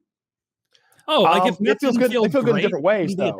Like it's this sort of energetic, like motivated to do stuff, kind of scatterbrained, kind of high. Whereas like weed is just like relaxed and fucking. People always said that. I've a friend, unfortunately, an old buddy of mine, and he had smoked meth, and I was like, "What's that like?" And he was like I was like, "What's it like? Smell like? Taste like?" And he was like, "You know, when you get a new car, the smell of a new car." I was like, "Yeah." He was like, "That's what it tastes like," and I was like, "That's the scariest description to me. That ensures I will never. I was already never going to ever." But I touch love that meth. smell. Mhm. I know, but do you want to drink it? No, I kind of do. I mean, just a little of it. it's like chemically. No, It does. It smells very chemical to me. It smells like I that'd smell be like so- new car on the inside now. What is that Well, smell? It's Is glue. it plastic? Let it glue. He told me that he got that like he would do meth and like clean his house. And I remember like my friends would, take Vyvanse or Adderall, and like they would So be where like, could I get sometimes I Jackie clean some my meth? house. No, you could She just get already has it. Doesn't she get her take like Adderall? Adderall or Vyvanse. That's the same thing. That's literally what it is. Like, just that's it. Like that will clean your house. That's a cheap imitation of meth, is what it She's is. got to do it. She's got It's to a do it big like house. She's got a lot of cleaning to do. as she tried grinding them up and snorting them. More. you get mad at her. Stop picking at your face and clean the counters. I'm sorry. The Denver airport is fucking weird. There's an odd aesthetic. It's fucking really is. gargoyles at baggage claim. What the fuck is up with that? What's the wait? You're asking that everyone in the city is high. And you're wondering why the airport looks weird? Yeah, but Well, they yeah, built that because the airport was recently. built decades ago, way before they were all chill with pot. Yeah. Well, way before it was legalized, but it's not like they legalized pot in Denver and suddenly people were like, "Ooh, I've heard a lot about this. Can we give it a try?" Like it's Denver has been like the home of mushrooms forever. Hey, where are mushrooms? Dude, I talked to legal now? that's funny you say that because just 2 days ago, I was talking to my cousin, who obviously lives here, and I was like, dude, we want to find like a really cool, like semi-difficult hiking trail to take. And my cousin was like, oh, dude, I know a guy who knows the best areas in Colorado Springs. And this motherfucker took us like a guided tour through the most difficult hike I've ever done. And it turns out that he shows up with his dog and in a tie-dye shirt. And the whole time he's talking about how he's major in like mycology, like mushroom studies. And so every time he sees a mushroom, he's like going over to the side, being like, oh, dude, we could like fry this up, or like, oh, here's one of the ones that we could like cut up and like trip on. It was like, I kind of wanted someone to just tell me where to go. more than the whole like drug lecture. Well, Oh, the you same way find a that, bunch like- of shrooms, man? Damn, you have to, bro. It's like, yeah, but do we go left or right here? Well, now in LA, because you could just get pot delivered to you. It's it's the same as like ordering a pizza, and Dude, it's fucking the good. idea of like what's gone is having to talk to some guy trying to sell you pot for an hour. Like what's gone from that is like where you have to discuss like what the real meaning of this album is. You know what's gone from that also is having to pretend that you're friends with your drug dealer. Yep. It's like, oh man, yeah, I guess I'd love to watch an episode of something with you, man. Hey, you want to smoke some of your stuff together? No. It was always the worst. No, I want to go home. I always had the Yeah, that was worst shitty. drug dealers. Oh, they were the worst. That one guy, I'd go to his house and we'd be down in his basement where he had all of his plants, and all these degenerates would be hanging around to get free weed, pretending like they're his friends. And I just want to buy and leave. And they're just all Yep. such losers. They're just the worst kinds of people. That's where I had that conversation where we're out back, like smoking a cigarette. And I'm like, someone brought up methamphetamine, like randomly. And I was like, meth, not even once. Am I right? And they went, well, I've tried it a few times. And I was like, fuck. And the other guy goes, yeah, I like to get a little crispy every now and then. And I was just like, a little crispy. well, it's my cue to fucking run away. So You need a spiel, I'm Kyle. more into You need to hit your drug regular dealer drugs. and be like, I need 1 ounce, Alaskan Purple Dragon Slayer. Faster is better. You would expect that to Dude, be a thing, but you can't do it that same way. Treat him like a barber. Yeah. Go ahead, Kyle. Sorry. he would be like, I tell him what I wanted, and he'd be like, all right, let me go bag it up. And it'd take him like 20 minutes while he had a whole conversation with me, telling me stories, depressing stories. He never had bags. He always had to like make these bootleg bags out of like plastic wrap and a soldering gun. And I'm not even kidding. Oh shit! Did he ever use the cellophane off of a cigarette container and then solder that? I would buy in such quantities that wouldn't work. But I have purchased weed where it was in the cellophane of a cigarette, like the cellophane that comes off of a packet of cigarettes, and then they put it in there, roll up, and then melt the top. And it's just like, this is some ghetto shit, boys. They just give it to him in like a Kroger shopping bag. Yeah, I buy at least an ounce at a time. Like if I'm buying. I remember I was in a college drought of needing it or wanting some pot when I was like a sophomore in college, and it was like, who am I going to go to? And someone was like, hey, this guy, he kind of is weird, but he'll do. And I was like, all right. So I went over there and I was going to buy some, and this happened like twice. And this guy would like pillory you with offers of playing Street Fighter. The entire time you were just trying to buy drugs and go home. And so I would have to play him in Street Fighter in 2 or 3 fights and get absolutely manhandled by him because I didn't know the buttons. I didn't know how to play Street Fighter. But every time you go over there, you sit down, and before he goes to grab the goods, he wants to fucking play Street Fighter. And so you play a couple games of Street Fighter with him, you get railroaded, and you just have to be like, all right, man, well, can I just have the weed now? Like, can you just go get that for me?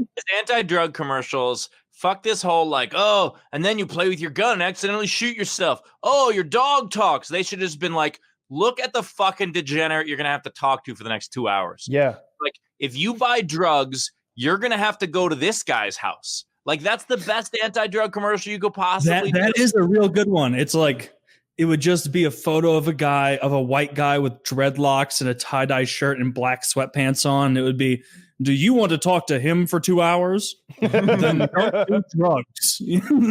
They were the most depressing parts of my week when I would go see this guy. And he was like a friend of a friend of a friend. Like he was so far disconnected from like my little social group.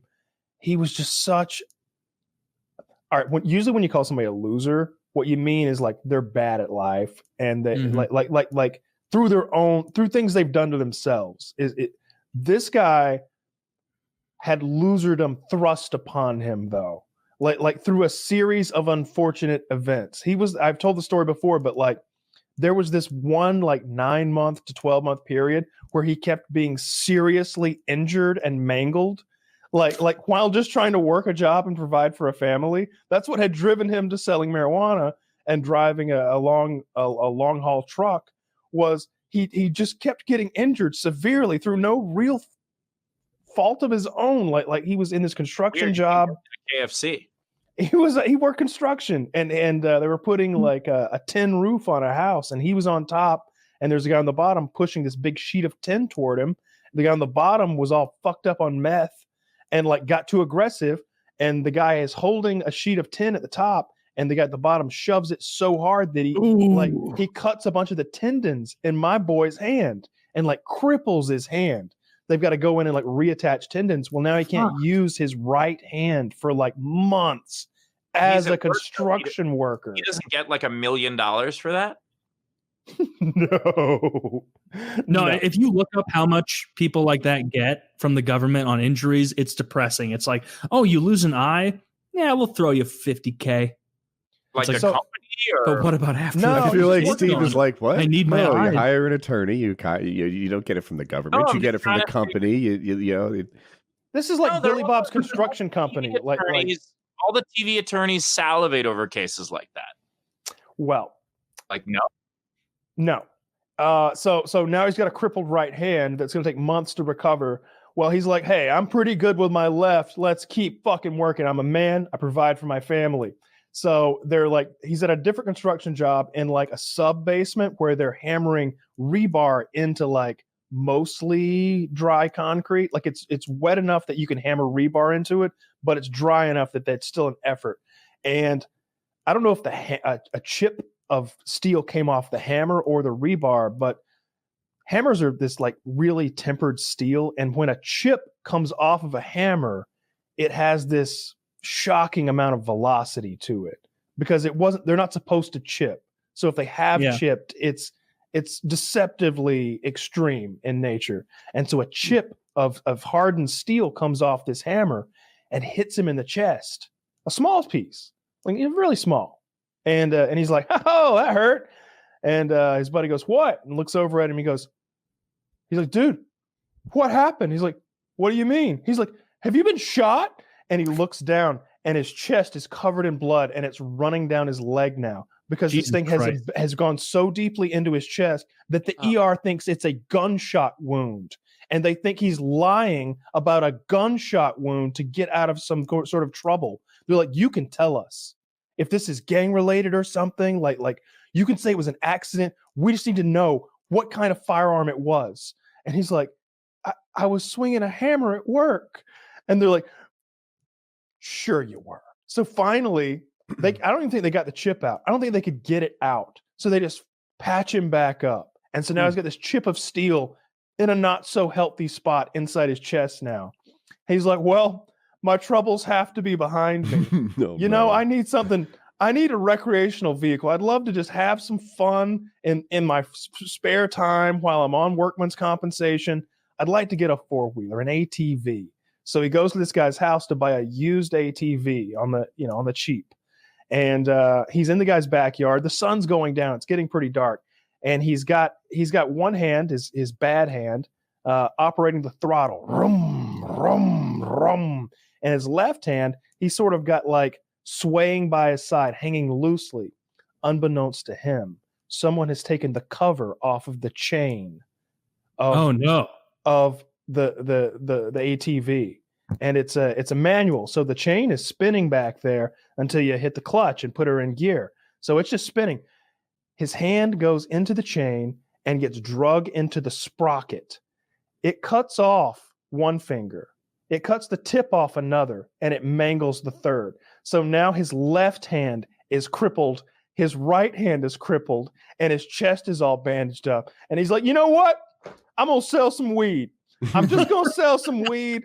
Can't nobody hurt me if I'm in my basement watering my weed plants." Well, did he grow it? He grew it. Yeah, how's he even pulling the trigger on the spritzer bottle? I'll get the electric spritzer. And the electric spritzer.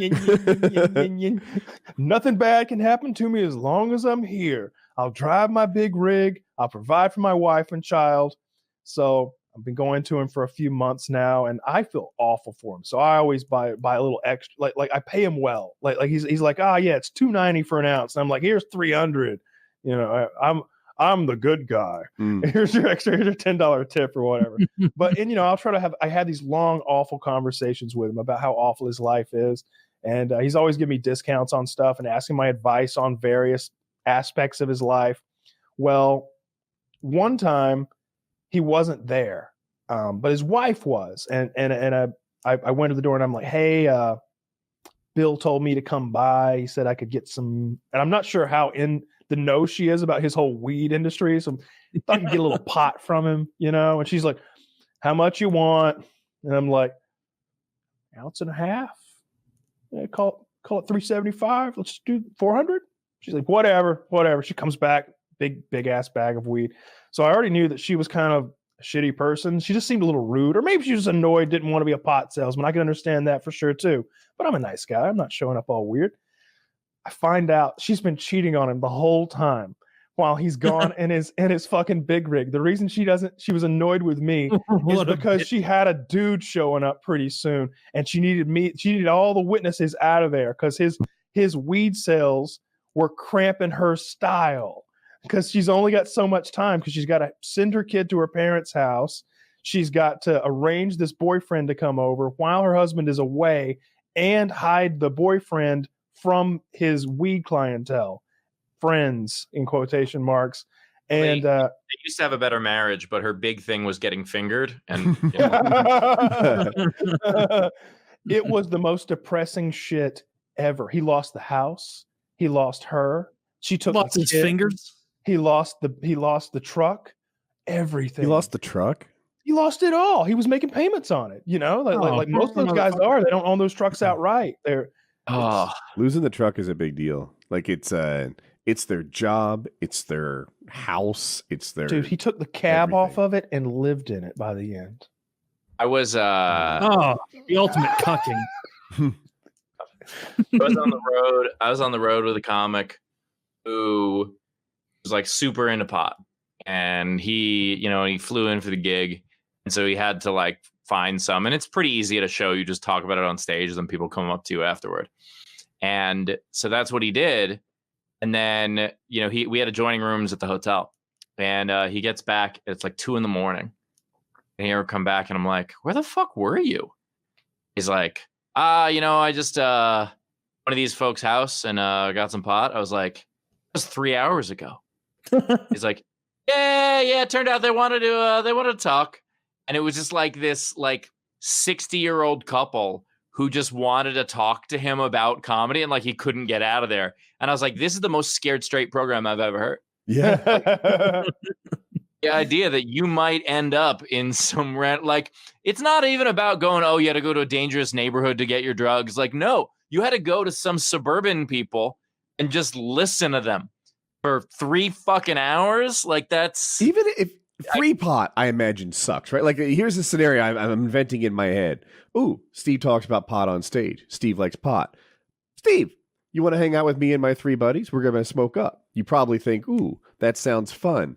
Then me and my 3 buddies, who have no personality to offer to this situation, say, Steve, private performance, please. Be funny. Now you're on stage again. Earn your tokes. Yeah, it's funny you mentioned that, Woody. What happened Yesterday? They fuck you up. Hey, yesterday I found a package of them. I hadn't seen them around in a while. I've got them like laid about everywhere in boxes and stuff. They sent me so many. And I was like, I wonder if these are fresh. And I pop them. Sure enough, they are. Because if you leave them open too long, they'll get like hard. I bet you can still use them. It's a gummy bear. Like, you could like soak them in like hot water, I guess, if you wanted to. Look, they're drugs. You'll figure out a way to take it, right? We're not going no, we never said they tasted good. Low key, they are suppositories. They do taste pretty good. Some of them taste good. Some of them, the strawberry ones, I like. The strawberry ones are actually okay. Anyway, I popped 2 in my mouth, and I was chewing them up as I walked up the stairs to my office here, and I started thinking, your tolerance is probably gone. And I walked into the bathroom, and I like opened the toilet, and I spat out the vast majority of what was in my mouth, like well over 3/4 of what was in my mouth. I spat it out because I was thinking, like, this is too much. Yeah. I'm playing Tarkov, and I'm in the Discord, and like I don't know, there's half a dozen people in there, maybe more. There was a big crowd later on in the night, and I start feeling so weird, and the game starts looking funny. Like there's a field of view bug you can do right now, so that the game does have a kind of a different look to it that I do. It makes it, I feel like it's advantageous. And the game looks amazing as well. I'm playing in 1440p and I'm getting 144 hertz, and I'm using a flashlight, so you kind of have those God rays going, and I'm running, and I'm feeling so weird. It feels real. It feels like I'm on a SWAT team and I'm clearing a building, because you can see the dust particles in the beam of light, and like the sort of fisheye thing as I'm moving makes it sort of feel like I'm like, I don't know. There's so much depth. It looks so good. And I was like, what the fuck is wrong with me? I'm like, the edible. The edible. They're so goddamn strong. Thank God you spit the other half imagine out. you ate that entire thing. I've become the chair. I've been dosed to the max before. Like, I've had some maximum dosages before. Like I used to watch Joey Diaz on Rogan brag about his 200 milligram gummies. And at this point, it's like, all right, I'm not going to be like his friends that are scared of like a corner of his edible. I'm on the same level as he is when I'm in the swing of things. But nonetheless, those things are super fucking strong. So to eat them with caution. Yes, start off small. The ones they really are. I mean, if you were to take too much and then start driving, like don't drive and take any amount. But you get what I'm saying. If you were to like take 2 of these and then go for a drive because forget, right? You take 2, forget, and then I need to go pick up little Billy, dude. Let's hope you're not gonna make it. you're not gonna make it. You're not gonna make it. There's no way. You're gonna be You on the would side of the feel road like you're driving crying. a spaceship. Yeah, it would feel, you don't want to do that. goddamn And these are the Death by Gummy Bears that Kyle's talking about. The Wonky Weeds gummies that we're promoting tonight. Those are cheaper. Those are 30 milligrams a pop. Still pretty strong, but not anything close to the 100 milligrams a pop that the Death by Gummy Bears pushes. So check them out. stuff. Check them out. It's high quality stuff. What is your preferred of the THC alternatives, Josh? So I actually did a like alternate cannabinoid tier list recently, and I think HHC, I would agree, is probably, in terms of like strength, up there. THCO is also, I think, like psychoactively probably one of my favorites. But I've always been a fan of the, because I'll consume normal weed and then mix it with Delta 8, and it's like it gives almost that CBD quality where it's very body heavy, very just like almost sedating. So I've liked pretty much every like alternate cannabinoid that's came out recently.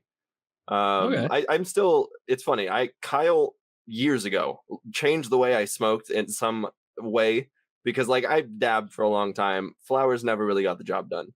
I heard this motherfucker talk about the way he smoked, and he basically said like it's pretty much he sits down with flower, smokes. He's trying to achieve something very specific in that single sitting session. And I never really smoked like that. I'd be like, hit a little bowl here, hit a little bowl there. So like if I consume flower at any point, I'm sitting down with the intention of like 3 or 4 bowls, just fully relaxing and consuming for that specific intention, not just like one little hit here, one there. I don't like this sort of make-believe thing that like proper, respectable adults do when they consume things like caffeine, alcohol, and then slide it on over to cannabis and other drugs, where we pretend like we're not here to get a desired effect. Don't act like that booze tastes good. Don't act like that fucking big dick of a cigar you're puffing on just makes you feel like such a manly man. Suck it deeper, Arnold. You bitch. You smoking it because it tingles and it feels good and it makes you lightheaded. You want the bit. nicotine. It's a buzz. It feels good. So let's get all that bullshit out of the way and let's dose the way it's required to immediately achieve those effects. I'm not going to sip your fucking sweet nonsense over the course of half an hour until I get a weird headachy hangover. I'm going to drink the purest vodka I can, and I'm going to drink 3 fucking fingers of it, because that's what it takes to get me trashed. Right. Yeah. You're looking for a specific intended 3 fingers in a fucking like glass like that. And I'm going to down the whole thing right now and chase it with some orange juice because I'm classy like that. And I'm going to be drunk because that's what I want to be, is drunk. That's literally how Kyle drinks. Like, he's not doing a joke. Like, he will literally just be like, I'm going to drink, and then just drink a 5-ounce glass of vodka and be like, yeah, that was my drinking. Maybe later I'll drink another 3-ounce glass. But and I do that for 2 reasons. 1, I'm over the pretense that I'm not here to get drunk if I'm drinking. Yeah. Right. And 2, now I can keep track. Now I'm never going to overdrink again. I bet I got sick so many times when I was like, I don't know, younger, like in my 20s and trying to make it so many and early 30s even. It wasn't that long ago. I've had some rough just nights. Lost track. This show forced us to do some stuff that we know is like, well, this is gonna suck, is you just keep drinking more. Yeah.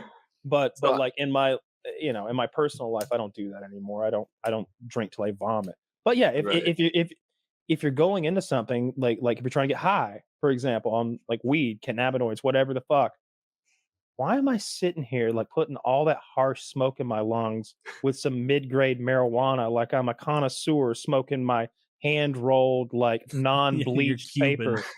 No, get the fuck out of here. I'm gonna smoke some weird chemical out of this thing that I heat up with a blowtorch, and in one hit, let me tell you how what it's like. You get such a hit of THC that you salivate to the point where you have to spit. Mm-hmm. It's so much spit in your mouth that it feels gross to swallow it, and it's your spit. Like you're like I don't know if as a kid if you were ever gross enough to sit there and like save your spit up till you had like a mouthful. I never did. It just seems like a thing kids might do. But I was doing that. I remember when kids would spit out that snotty shit and suck it back up over and over. Kids do weird things. You remember it? Come on, they did it. You had a shit bandit. Don't No, act like I know exactly. I know exactly. I'm picturing Joe doing that on the playground and wanting to vomit. I hate the bully thing is how I picture it. Right? Oh, that's awful. Just I've me. never seen that in a bully context. I No. just saw people in like the When gross out context. One guy's pinned down, the other one's doing. Yeah. When I hit like a big dab, and I haven't in shit. I haven't in so long. I was smoking some like Delta 8 stuff like a while back that was concentrate. And I've stopped doing it because it was so harsh and the vapes are so good from our boys. This stuff. But it's such a I smoked that stuff. That was just okay, if I'm being honest. I was getting some stuff well, it's Delta 8, so it's not as strong. Yeah, but it's concentrate, and I was smoking huge like strings of it, and you would get this huge like hit of THC, and again, you would like salivate and have to spit. I'd be like, I'd run to the sink. I ran to the sink to spit. Like it's that much of a huge punch. I remember my girl. This guy came to my house. This guy came to my house. He was visiting.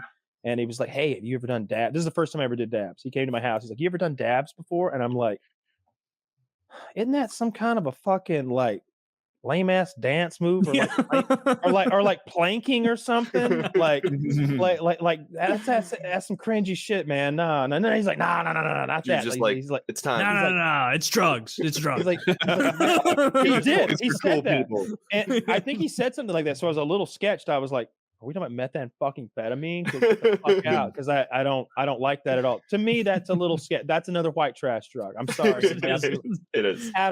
Wow, skeeved out by meth. Pinkies up, Mr. La businessmen do Adderall. Like fancy pants over here. No methamphetamine in my house. Please.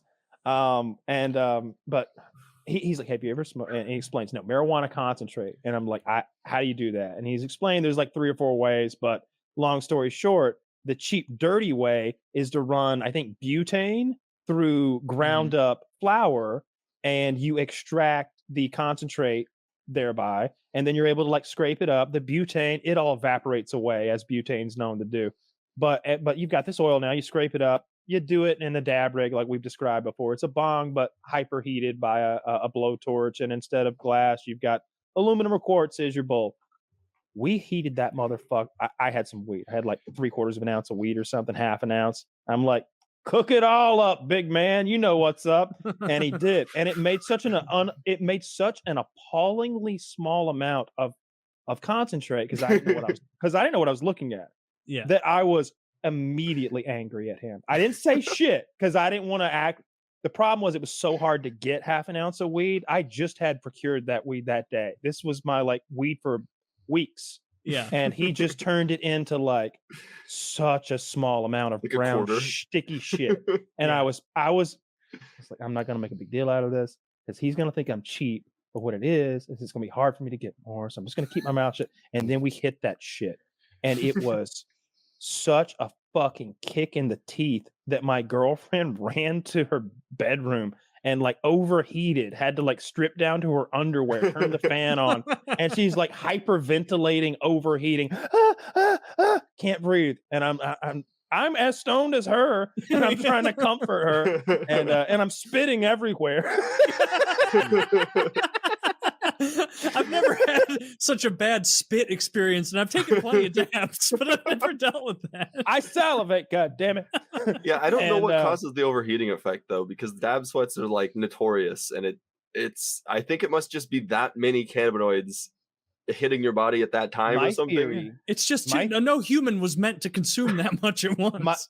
My theory is that you are hitting your lungs with it's either the hot air or specifically that hot kind of vapor, and you're having a reaction to that because your body thinks that maybe it's damaged its lungs, and it's like having an involuntary sort of reaction of some kind. I think it's that, which is a little alarming if you think about it. I don't scarier than the alternative. I say that because I've never had that overheating, melting down reaction after taking in marijuana in any other way. Yeah, you know what I mean. And I've gotten a lot of it in a lot of different ways. But yeah, that was the first time I ever did dabs, and I was immediately like, holy shit. How, because we'd done such a tiny speck of this shit, right? It was like, what the fuck, we got a whole jar. Now you look at this little, holy Now you're shit. looking at it like, It's oh my god, gold, Jerry, gold. that's gotta be 2 grams. Yeah, it made like 1.5 grams or so. I don't really remember exactly, but it was like a significant amount. And man, I was like, that's how you do weed. Because I wanted to get high because I love getting like out of my mind high and then playing an adventure video game or a role-playing video game. Because I want to slay the dragon. I want to for real. Or a board game, anything you can zone out of. And I'm getting super duper baked to play Tarkov because it's so like, you're sitting there clicking for hours, for fucking hours.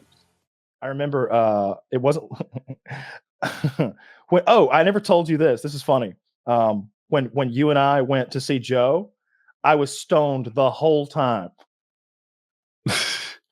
Which time to see Joe? Probably. The wedding? When we drove up there. Oh yeah. I was high the whole time. The whole time. I didn't want to like bug you with it, or like I felt like maybe how did you even was somehow do that? We incriminate you. shared a hotel room. I was smoking in gas station bathrooms. I was smoking in gas station bathrooms.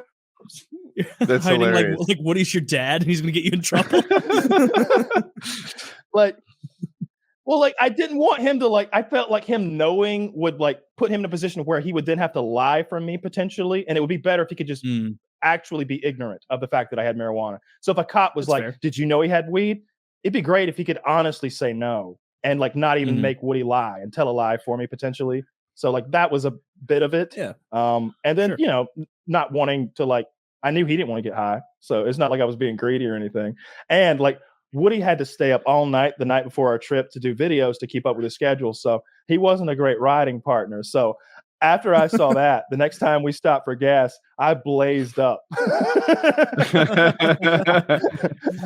and like every stop after that, I had I don't know what that is. I had a chillum and a bag of ground weed. And I would just go in the bathroom and load that thing up and hit it like 5 times as fast as I could, blowing the smoke into the vent. And then I'd run out to the truck and get it and we'd take off. I used to do that in movie theater bathrooms. That's probably what contributed to us getting lost in Delaware on the way back. You blamed it all on me. But it was Kyle blitzed out of his mind. I didn't mean to blame it on I don't know. It doesn't matter. All roads lead to Rome. I honestly don't remember what happened. I'm just thinking that maybe the marijuana I could contribute to it somehow because I probably touched the navigation and fucked it up. That's probably what happened. But God, there shouldn't just be one button that fucks everything up. And apparently there was, and it sent us to Delaware. I remember we had the Delaware key. 2 different ideas on like where to go and what to do. And we clearly agreed on one and the GPS was clearly set to the other. And I don't know how it happened, but it's probably my fault. But we got home eventually. I'll tell you what the worst part. I'll tell you how fed up I was, like with how long that drive had gotten. Not with you, but just the drive in general. I left you at your house, and it was like 4 in the morning, 4:30 in the morning, something like that, in Apex. And I leave your house, bid farewell. I'm on the interstate highway, right? 2 lanes, one way with a median. And I hear Woody's phone start ringing in my floorboard. And I look down and there it is. And I pick it up and it's Jackie. There her lovely face is. I was like, I'm on the way. I literally stopped in the middle of the interstate, went across the median and just went back the other way. I didn't have time for exits. I just made a U-turn through the median and went back and got him. Got him his phone. Sorry about that. I didn't make it home that night. No, it doesn't matter. It was a fun trip. I didn't make it home that night. I think I made it to South Carolina. Oh, that was one of the more intense drives I think I've ever been on. I've been on some silly road trips, but that traffic was brutal. Out west, there's a lot of stretches that go on forever, and it's smooth. New Jersey smelled bad in both directions. Now Kyle thinks it always smells like that forever. It's just didn't represent. I'm sure, and not many states, to be fair, look beautiful from the interstate. You know, you've usually got to get off into them and explore a bit to see the cool stuff. But man, does New Jersey look terrible from the interstate. It's like industrial plants with that steam coming out of them, and like smokestacks burning, and like soap factories and shit. Like it's rough. It's rough stuff. Texas is kind of cool with the refineries. When you drive past a refinery, you don't think industrial waste or low class. You think that's where the juice comes from. That's the good stuff. They're like they burn the exhaust, and so they've got that continuous flame burning from the smokestacks. It looks cool. When we went to that Super Bowl little get together that time, you and Chiz has got those Camel Crushes. Woody, this is a cigarette that tastes normal, but inside the butt, you know, the part in your mouth, the filter, there's a little capsule, and you can nibble it with your front teeth, or you can pinch it with your fingers hard enough, and you'll hear it crush. It'll go, and it releases that menthol minty flavor in a very potent way that you wouldn't be able to get if you just stored it in a pack. It's like instantly, oh, that feels cool. It's almost like mentholated vapors or whatever that shit you put on your chest. It's got this sort of clean, refreshing sort of thing instead of that. I know when you secondhand smoke, when you get exposed to that, it's this dirty, nasty thing. So is marijuana. It's a dirtier smell. But I don't know that those things tasted fucking good. Every time I hang out with Chiz, I have to smoke those fucking things. I've gone. He's a cigarette king.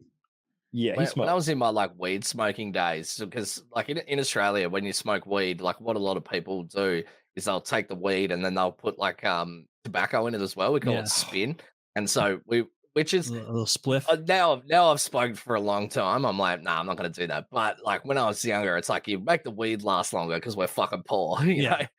Our cigarettes are so expensive here; they cost more than fucking weed. But anyway, one of my friends, he pulls out this he pulls out these fucking crusher things that you're just talking about.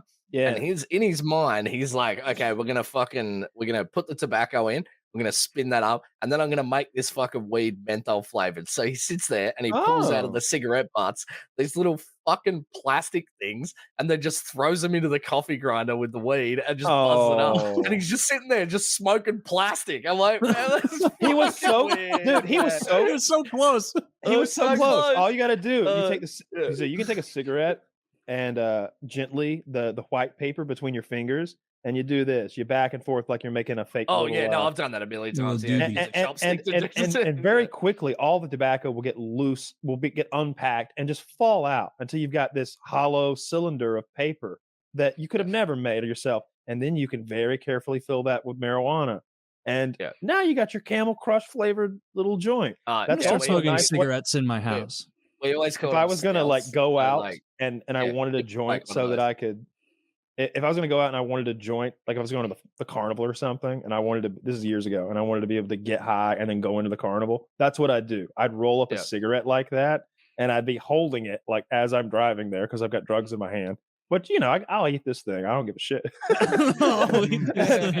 And I just and only like an inch of it is weed. It's just like 3 or 4 big hits of weed. And I just burn that thing down on like as I'm pulling into where I'm going and flick it out the window like a cigarette butt. It just seems like a real safe.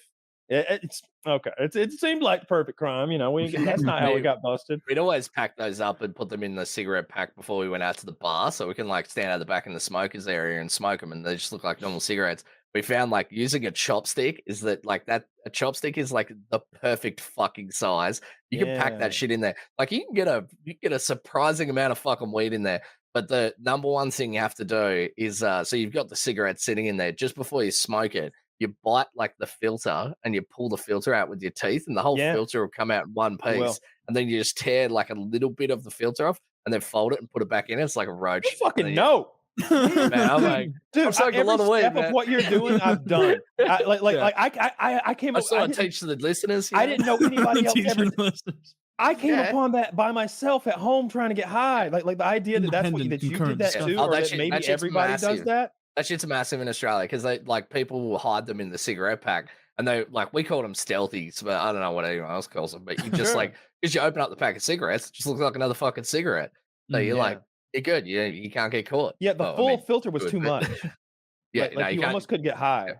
You don't want to smoke weed through a filter like that, right? It doesn't pull through fast enough. You want a little, you don't. You're like, it's like smoke. You ever have somebody roll one up and it looks like a fucking, I don't know, like some lint or something, like a hair. Like if I see a toothpick joint, I'm so embarrassed for you. I can't roll one though. I had a rolling machine. That's how I would roll them if I wasn't stuffing cigarettes like we just described.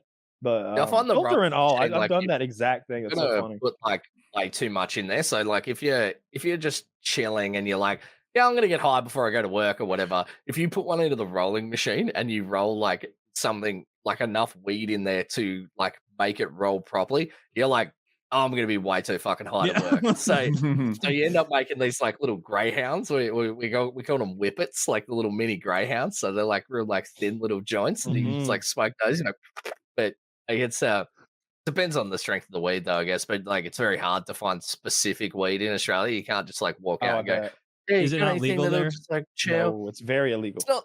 No, it's not. Oh, it's decriminalized. It's so you unless you have like pounds and pounds, you won't get in trouble. What about medical? Is that a thing?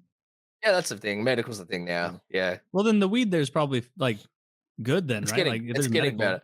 Well, it's more like if you go and buy it from like a dealer, it's like the only shit they will sell is like the highest possible THC content because it's like they want everyone that's smoking it to be like, whoa, that's the dankest shit ever.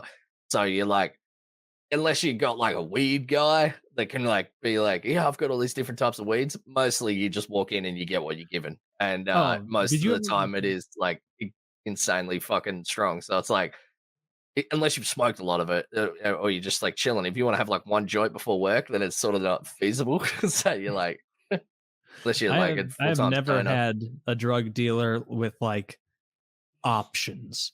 Really? Throughout all of college, like they were pretty much all like, this is what I have now. And it's like, okay. Yeah. And like, you didn't know the difference. So it's like, hey, I bought weed. Does it get me high? Yeah, I smoked it and it got me high. And it's like, oh, okay. Like that works. Yeah, and now like I feel like a pampered little bitch. Like I have plenty of weed to smoke in my house. But like part of me is like, I want to go try a new kind of weed and like go to the store and like pick something else like out. Scotch. Like you would sit there and you'd be like, Yeah, like oh Scotch. yes, I had this absolutely great Macallan 15 year the other day. I think I'll break it out on a special occasion. But it's just like I got these little weed. like these little containers that were Taylor, like a little how's bit the weed ground up. different? Like weed's not just weed. Like No, No, like it's it's not like different, it's it's just higher that they- quality and like Yeah. so like Well, it's when you go to the dispensary Not only here, that, they have it's like a completely little different scale. ratios of cannabinoids. Yeah, it's much stronger. It has different ratios of cannabinoids, and the options are much clearer. So, like, they'll tell you, they'll be like, this one has more of this, so it's going to be an indica. It's going to be relaxing body high. This one's super strong sativa. This one's somewhere in the middle. Whereas when I was buying in college, it was like, hey, DD Jerry, drug dealer Jerry, what do you have? And he's like, I got weed. And I'm like, that's what I'm here for. And that was it. Like, and then you went back and you smoked it. And sometimes you'd smoke it and I didn't know at the time really, but I'd hit it and I'd be like, this isn't like, I guess it was more sativa and I didn't like that as much. Where I was like, I'm still high, but I don't like it. This is kind of oregano. Yeah, this is like a pizza place. I'm there. Like, I think we had a guy that would come to our house to sell us weed. So we'd just like call him up and we'd be like, because he didn't want to deal out of his house because he didn't want to get caught. So he would just deliver to people. And so we'd call him up and he'd just like rock up. He lived like up the road. So he was like on foot. He'd come down, he'd just have heaps of buds. We used to call him Deals on Wheels. And I can't even remember his fucking name. Deals on Wheels. I had a similar situation. It was the Kush cab. And we would and then he'd bring it by. Yeah. Yeah. It's so nice buying drugs legally. Just magnifique. Like Jesus Christ. I don't smoke like when I'm in Australia because it's all that fucking sativa shit, and it's like I just end up fucking getting in the paranoid. But if I go to America, I'm like, I am in the first dispensary I can find. I'm like, give me the fucking like all the indicas, and I'm just like caning the vapes. So the whole time I'm always like, give me the strongest indica you have, and then like I'll go home with it and be like, I'm gonna take like 5 big rips. No, 10 big rips. And then like I take one and it's like, whoa, like okay, maybe Where's the maybe closest a little dispensary bit. to me? Raleigh. I don't. What states are Kentucky. legal around you? It's either Kentucky, you think? Kentucky or West Virginia. I looked this up because I didn't know Kentucky had it. to me the closest one is fucking where did I go? All the way to Illinois. But the second closest one was like peeling off and heading your way. And I think it's what I Zach, just can you said. find a map with which states have legal weed? I'm curious. Recreational. I always find it weird that you guys have like the different states. Just like one's like you will go to jail for 12 years. The other one's like you can smoke it in the street. It's like weird. Our law should be more consistent. Yeah, I disagree. I really like the way it is. I think what works for the people of Billings, Montana, doesn't necessarily need to work or should work for the people in Crenshaw. Yeah. Definitely. All right, let me make this full size. Oh, you're good. Virginia, right there. Oh, Virginia. That's not too far. Get on up north to motorcycle Virginia. ride. Yeah, Georgia and a slower ride home. Georgia, and you guys are lagging behind Alabama. Dude, you don't even know. It's so sad. It's so sad. At least Missouri. Wait, is Missouri close? Oh, Missouri's closer. I bet. I wonder if there's a dispensary like down there in that bottom bitch part of southern Missouri that I could. Some of us have family in that area. Yeah, where are you? Roughly on the G? Roughly on the G. And me? Yeah. No, much more north than that, right? Atlanta. I'm in the city now. I would That's say not where Atlanta is roughly. No, it's I mean, close. I mean, the GA is in the middle of the state, right? So how far could it be? No matter where. But maybe if the G were right on top of the G, it'd be there. Mm-hmm. A little higher, probably 2 Gs. Really? And a little to the left. Huh. I mean, we could superimpose a map of the fucking. I mean, show us. We don't have that show kind of us tech. Atlanta. We'll never know where Atlanta is. Can you pull up my address, please? I just want to. If that's a modern, if that's like a current map, I'm in there's only 6 little states where 5 it's fully points. illegal. Did it have Missouri? Because Missouri is really current. Like it's a recent change. Yeah, so it must be. Yeah. So that's only 6 fully illegal states. Not What's too the bad. pricing like? Did you say illegal? Yeah, that's what it looked like. There were 6 orange ones on there, and I think that's what it said. Like, but the light green is like only the lowest THC. That's what North Carolina is, and it means you can't buy anything. Yeah, see how light high green up is medical. Yeah, to the left a little. No, I it think, was right. There were 2 shades of. There might have been 3 shades of green, but the lightest one was like not legal. So there's Atlanta. Wow, top left. There's compared Atlanta. to my expectations. Now we know. In the top right is Look Harley. at that, my hometown of Livonia on the map for some reason. There's Lake Hartwell where Woody does his Flippity doos, gymnastics and stuff. It's You were asking about the So you pricing. go to Alabama Kyle? to buy weed. Alabama does not have weed for sale, as far as I know. No. I think they got medical. No, I was saying they were lagging behind, meaning that Georgia has stricter laws surrounding it than even Alabama, Mississippi, those other states down there.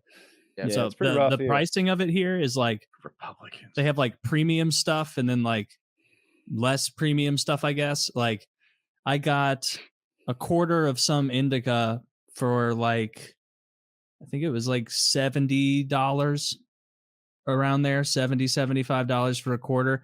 And that was for like normal. And then like some of it, they only sell in eighths, obviously, to get you to buy more. And so like some of the super strong stuff, they will only offer in an eighth, and it's like $38 for an eighth. So the dispensaries, is it a situation where I know when I went to Illinois, the situation with the dispensaries was that it seemed like there were a couple of big sort of corporate type stores.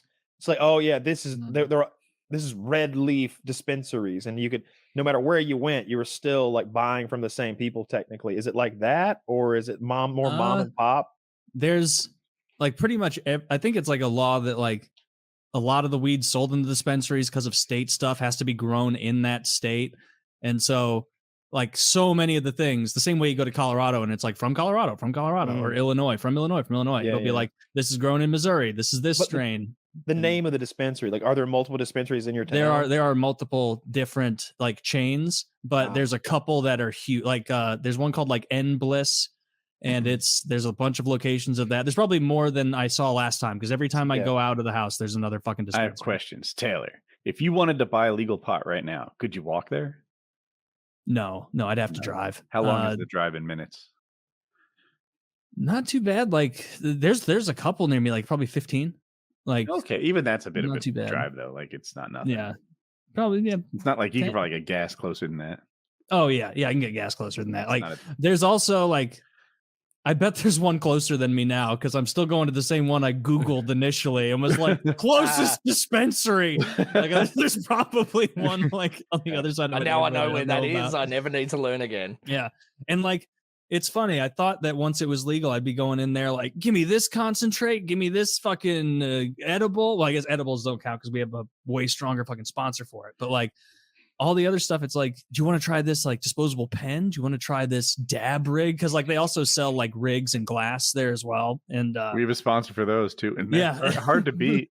they're tremendous. I'm gonna get high shit off of it. You just need the attachment, the nail or whatever. But like I'm just doing flour. Like, and it's I think it's probably the cheapest way to do it. Come on, and also you remember I remember taking I've taken lots of dab rips, but it is just so unnecessary most of the time. Like, dude, you can get fucking high as shit with regular weed. You don't need to be like, hey, Taylor, you know how you're going to get high on that like leaf right there? It's like, yeah, I'm looking forward to it. It's like, how about this? How about this, Jack? Science into the leaf. Now it's concentrated. And it's like, so it's going to be like smoking the leaf? No, it's going to be uncomfortable. You know, everything you like about that bud? Not the same. Like, it's gonna be dude, I love it. I always find that like you have people that just keep smoking and smoking and smoking. It's like you can only get so high. Yeah, like you hit a wall. It's not like drinking. You're just wasting weed. Dabs will bust through the wall. Dabs are. I remember explaining to my lawyer what dabs were, and you know, like not a very cool lawyer. Well, you know, like I was like, I explained to him, I was like, it's sort of like weed's like beer and dabs are like liquor. He's like, oh, okay, I understand now. Don't ever say that out loud. I get it. Don't repeat that. He's like, do not say that in court. Because we're trying to tell him it's the opposite right now. They're like, sir, it's this therapeutic oil they make from weed. Kyle was rubbing it on his ears. You know, we're doing the best we can with what we got. But I remember doing dabs with you in Colorado and just I was in the zone. That's when I was a true marijuana athlete. Okay, me, my girlfriend Taylor, and Chiz, and I went and got the big ass like $200 bong, and we're ripping those torch powered dabs in the living room of that rental house. Trying to explain magic like, rules. So I can think. Yes. It sounds way better than where I used to buy it. Like I haven't brought it in years, but we used to buy from this guy in this shitty neighborhood, and then we went there one day and his house had been raided, so we're like fucking the doors just like kicked off the fucking hinges, and we're like, I guess we can't go there anymore. And I'm in the car with one of my friends, and I'm like, man, when the fuck are we gonna get weed? Like, we want to get high. This has got to happen. Like, we got to get weed. So we called everyone we knew, and we're like, fuck, there's no one we know. And my mate has the idea. He's like, this place is a shitty neighborhood. You could just knock on any fucking door and someone's got weed. And I'm like, man, you could do that, like, but I'm gonna wait in the car. And this motherfucker just walks up to this random house. It's like this fucking cinder block shithole, and it has a massive 22 painted on the side of it in spray paint, which I assume is their street number. Knocks on the door, and this old lady answers, and she's like, "Yeah, hi, darling. Can I help you?" And he's like, "Yeah, I was just looking to buy some weed." And she's like, "Yeah, no worries, come in," and just sells him weed. Like, we never even learned this old bitch's name. We called her 22. We just gave her like we just gave like tons of our friends her address, and they just like rock up this fucking house for this grandma that no one fucking knew. They just buy weed off her. It was fucking weird, man. That's the perfect drug deal. Yeah. Low profile, old lady. Yeah, she'd always been there. Like she's retired, and she'd always be like babysitting like fuckloads of kids. Like you go in there, and there'd be like 20 kids sitting around the fucking telly just watching shit. She's just selling weed out of the kitchen. It's just fucking hilarious. Is it one of those things where like at the door you're like, this is a cool situation, and you walk in, you're like, Oh. Well, I mean, the kids the granny meets you at the foyer. She's like, grass or ass. Yeah. Look, I will Grass admit, first. compared to the other shit I have seen in that neighborhood before, that was the motherfucking nirvana for those kids, because like I saw some pretty fuck shit in that neighborhood, and it was definitely not nice. But like one night we went to the old dealer's house, the one that got raided. We roll up there at like 10 o'clock at night. So we're like, it's Saturday. We don't expect him to be there, but we're like, we're gonna try because we're out. Okay. So 5 of us packed into this car. So we're all like, car's full. Roll up to the house. I go and knock on the door and he's not home. And so I'm walking back down the down to the footpath of the car. I'm like, I guess no weed. And this random cunt is walking along the road. He's like, hey man, are you looking for knife? And I'm like, yeah, because it's the name of the drug dealer. And he's like, yeah, he's up at bloody Bill's house, mate. He's fucking having a party up there. And I'm like, oh yeah, sweet. Where is it? And he's like, oh, I don't remember the address, but I can take you up there and we can get some weed. I'm like, yeah, all right. And he goes, I just got to get me son first from my mum's house. And I'm like, okay, well, I don't know what's happening here. This cunt walks up the road. He gets his son and he walks back down the road. He's got like this 7-year-old son walking with him. Okay. He comes back and he lives next door to this Nath bloke. And he's like, oh, we won't all fit in the car. I'll just go up with you fellas and we'll just grab it. This cunt leaves his son on the side of the road with me and my brother, 2 cunts that he has never met in his entire life. His 7-year-old son just leaves him there on the side of the road. And he said, oh, I don't know if I want to let you in because I don't know you, so I don't want you to go into my house. So he was worried about us like stealing his fucking PlayStation games or something. He just left his fucking son there with us and just went and got weed and then came back. Terrible father. Well, you weren't going to steal his kid. Yeah, you can't get high on him. This kid was fucking busted though. Like we're like standing there and I'm like, so what do you talk to about? What do you talk to a 7-year-old kid about? Like, I don't fucking know. I'm like, so how's school, mate? He's like, I don't like school. They call me inbred there. I'm like, Oh, well, shit. I can see that. And then I'm like, what do you do when they call you in? What do they call when they It's call you because inbred? yeah. Yeah. I said, what do you do when they call you inbred? And he goes, this, and then he just winds back, and this fucking 7-year-old kid just punches me in the fucking nutsack as hard as he fucking can, and I just get folded by this random drug dealer's fucking 7-year-old in the middle of the fucking street, man. But did you get your weed? Yeah, he came back with the weed. Like that guy was real paid happy the 'cause iron he got a little nug. He got commission on his nug enterprise, but like he didn't give a fuck. But it was like, man, Poor little kid. yeah, that kid has no fucking future. Poor Like, Slush. yeah. And no presence, is. seemingly, Yeah. with that horrible father. His life is fucked from the get go. Yeah, he'll be fine. It's prize fighter. Some people are. You just get a shitty roll of the dice. Yeah, Sometimes probably you're dealing drugs born now. Australian. He's probably leaving his kid with other fucking strangers so he can get I drugs. mean, Yeah, he's trying to get rid of that kid. That's what's going on. he'd be one of those petrol huffers. There's always a bigger fish, and there's always a shittier hoe to row, as they say. As they Right. say, indeed. Hoe to row. I haven't heard Yeah. that. You don't know that? It's row to hoe. Oh, row to hoe. Yeah. See, that makes sense now. So much more sense. Yeah. I'm curious, like, because I know you have kids. I'm not sure how old they are now. Like, how do you broach the subject of weed with them? Because they must know that you use it often. Do you like give them pep talks like, hey, I'm doing this because it's for, I do it with my job, but you need to be wary. It's still a drug. Be careful with it the way you would alcohol, or like, how have you found that difficult to handle or not really? Well, in this state, you have to be 18 to get your medical license. And I ran into my son in the store where I buy my weed because he's old enough. And I walked in and I go, hey, man. And he turned around and he goes, oh, hey. I go, what are you doing here? He goes, I think the same thing you're doing here, right? And then he put his wallet away. I go, what are you doing? He goes, well, you're here. You're buying, right? I was like, no, dude. Like, we didn't just leave your Little League game, man. You know what I mean? I'm not buying you 3 scoops of OG Kush. This is not Baskin and Robbins. That's not how this works. You can have a Capri Sun and an orange slice, I guess, if you want. But I would much rather have my kids smoke than drink. Much rather. I think that's fair. If I think of the decisions you make when you're high and the decisions you make when you're drunk. The only challenge I'd put there. Yes. it's not legal in this state. Right. So if they drink, there's not really heavy legal ramifications that come with them. I don't know what kind of trouble you can get into. I think it's a misdemeanor in North Carolina, so I think it's a ticket. Oh. For most like marijuana charges now, I know they decriminalized it in St. Louis where I live. Like you kind of have to be a drug dealer to get in trouble. Like someone who sells large amounts of weed. Whereas if some Joe Blow out there buys a little bit for himself, they're not going to waste the time. Ticket. They'll give you, I think it's a $250 ticket is what I heard. We know a guy in Illinois, I'm talking about white boy, who avoided some real trouble because the way they found it turned out to be like illegal search or something. So he didn't get any trouble at all. Yeah, he was swatted.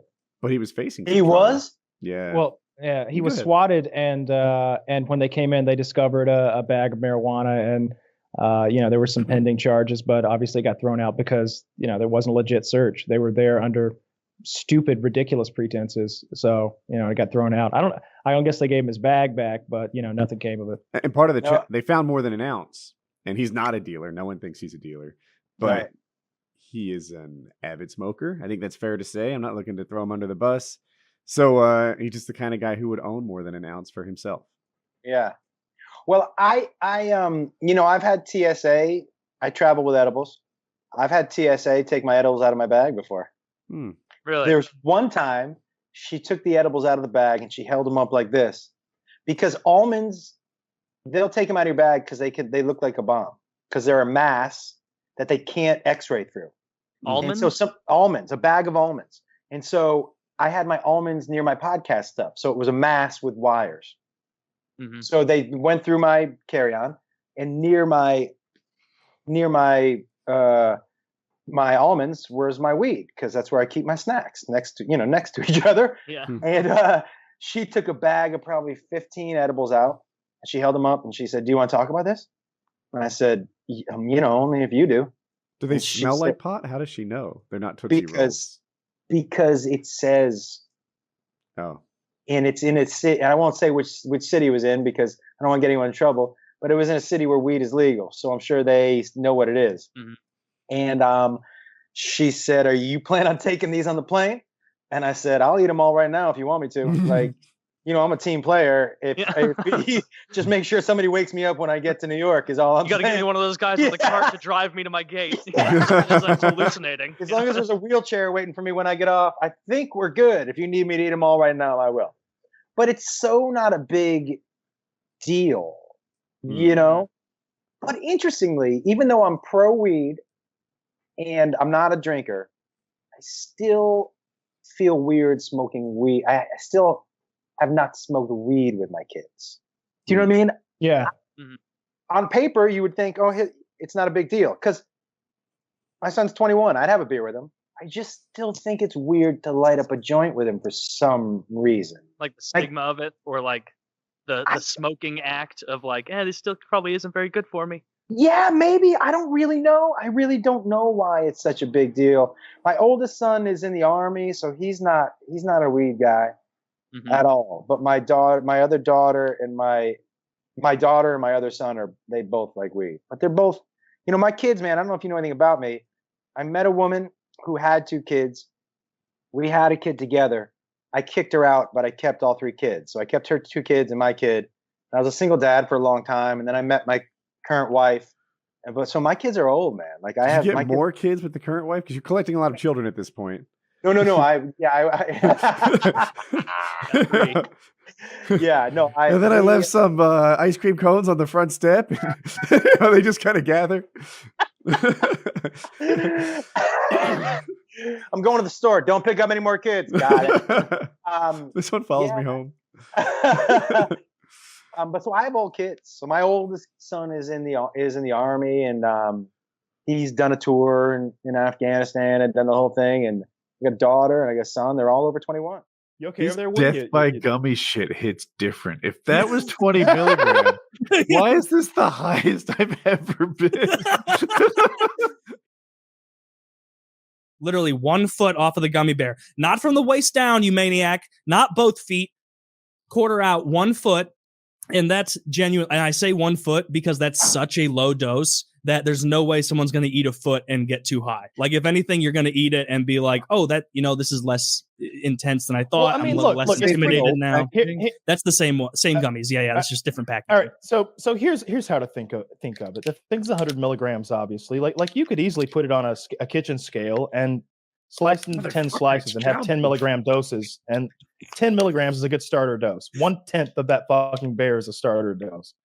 Definitely. You have to reach your thumbnail in and peel the actual secured part. It is childproof. Yeah. I was like, I work out all the time. No, it's easy now that I've had instructions. Okay. Like Woody's all show.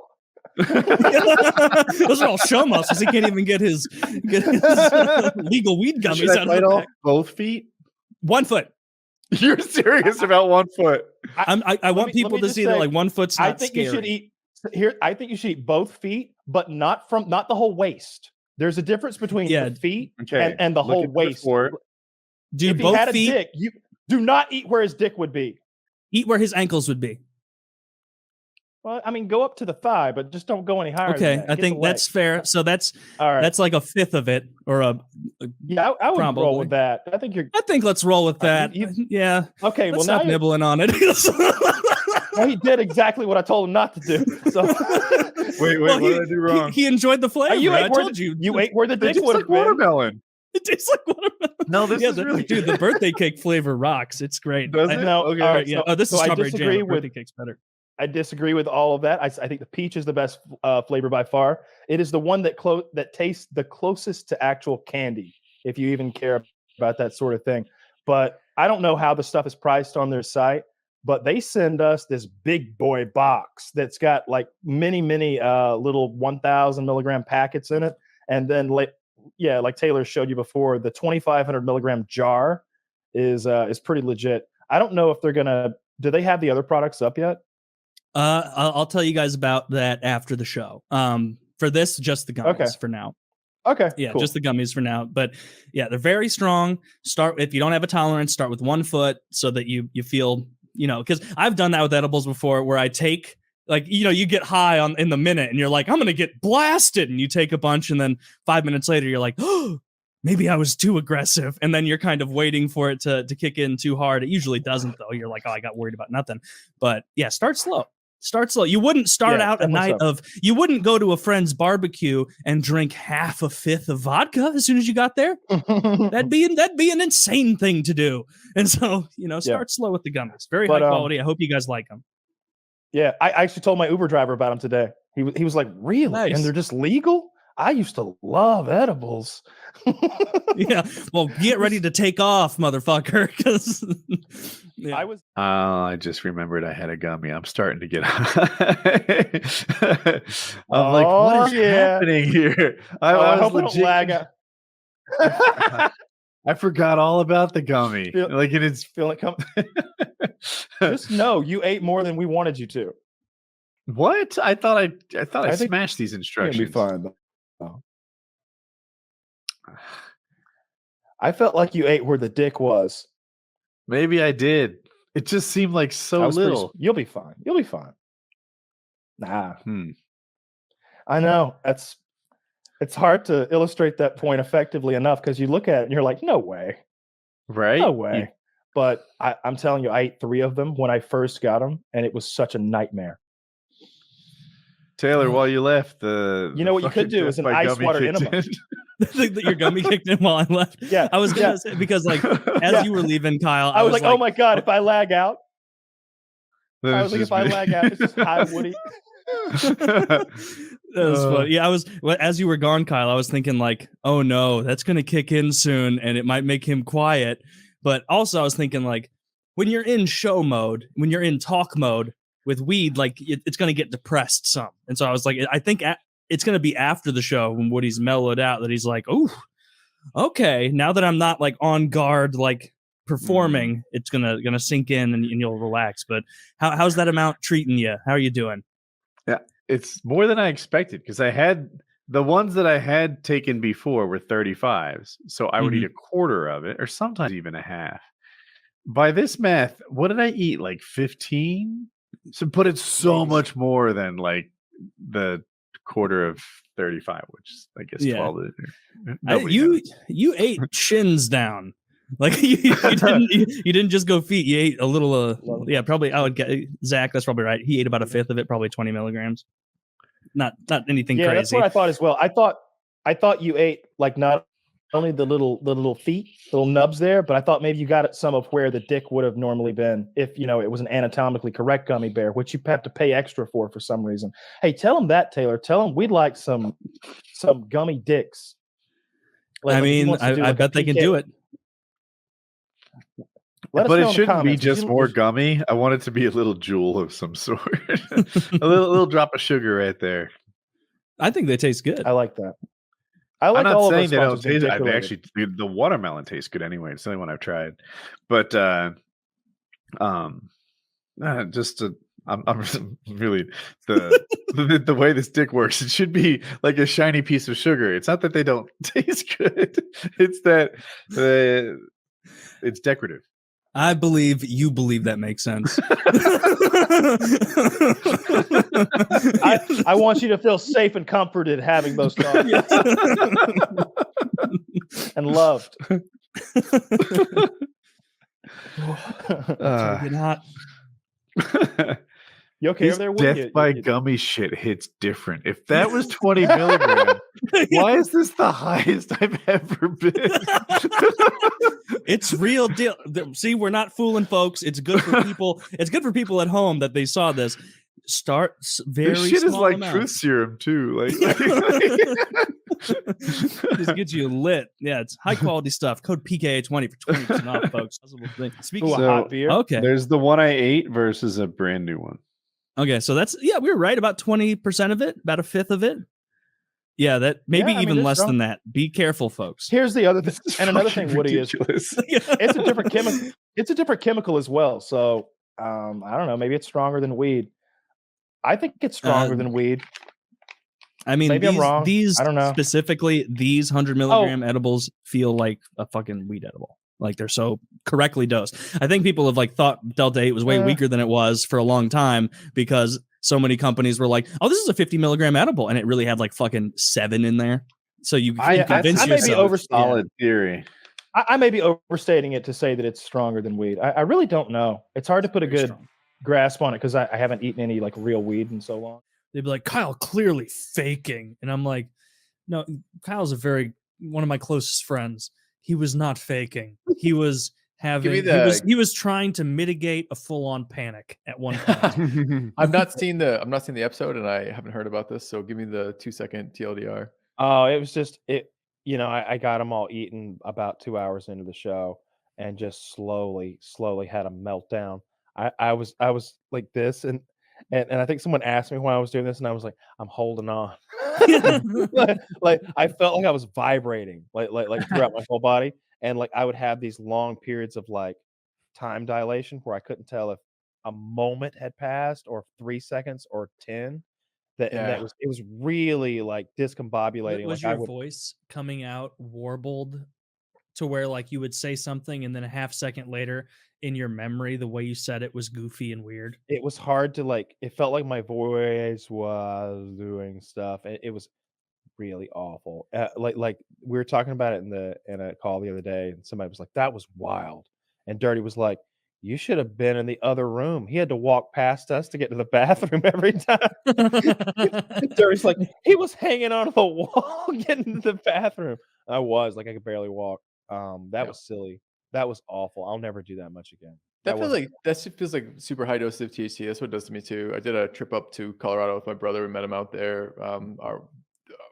My wife and I and my brother's wife and him, and we met out and hung out there and did a lot of that, and then went out and saw a concert. And I just tried to keep up with him. I'm not super experienced with that. Try to keep up with him, and he's a big guy. A and B is much more experienced in that than I am. And it was just by the end of that concert, I was just sitting there. I'm huddled, trying not to fall over backwards. I'm not hating it, but it's too much, right? You're just overwhelmed by the experience of being there. So that resonates with me. There were people who responded to that episode where Kyle did it, where they're like, "This isn't even a punishment. He likes weed." It's okay, well, first of all, it wasn't supposed to be a punishment. Yeah, right. I know. It wasn't supposed to be a punishment, but people perceived it to be kind of like the drinking episodes. But it was yeah, Kyle loves weed. Let's imagine for a minute that Kyle loved alcohol. Yeah, and we right? said, Mhm. and we said over the course of an episode, he had to drink a handle of vodka. Like, yeah, he might, well, first of all, he'd be dead.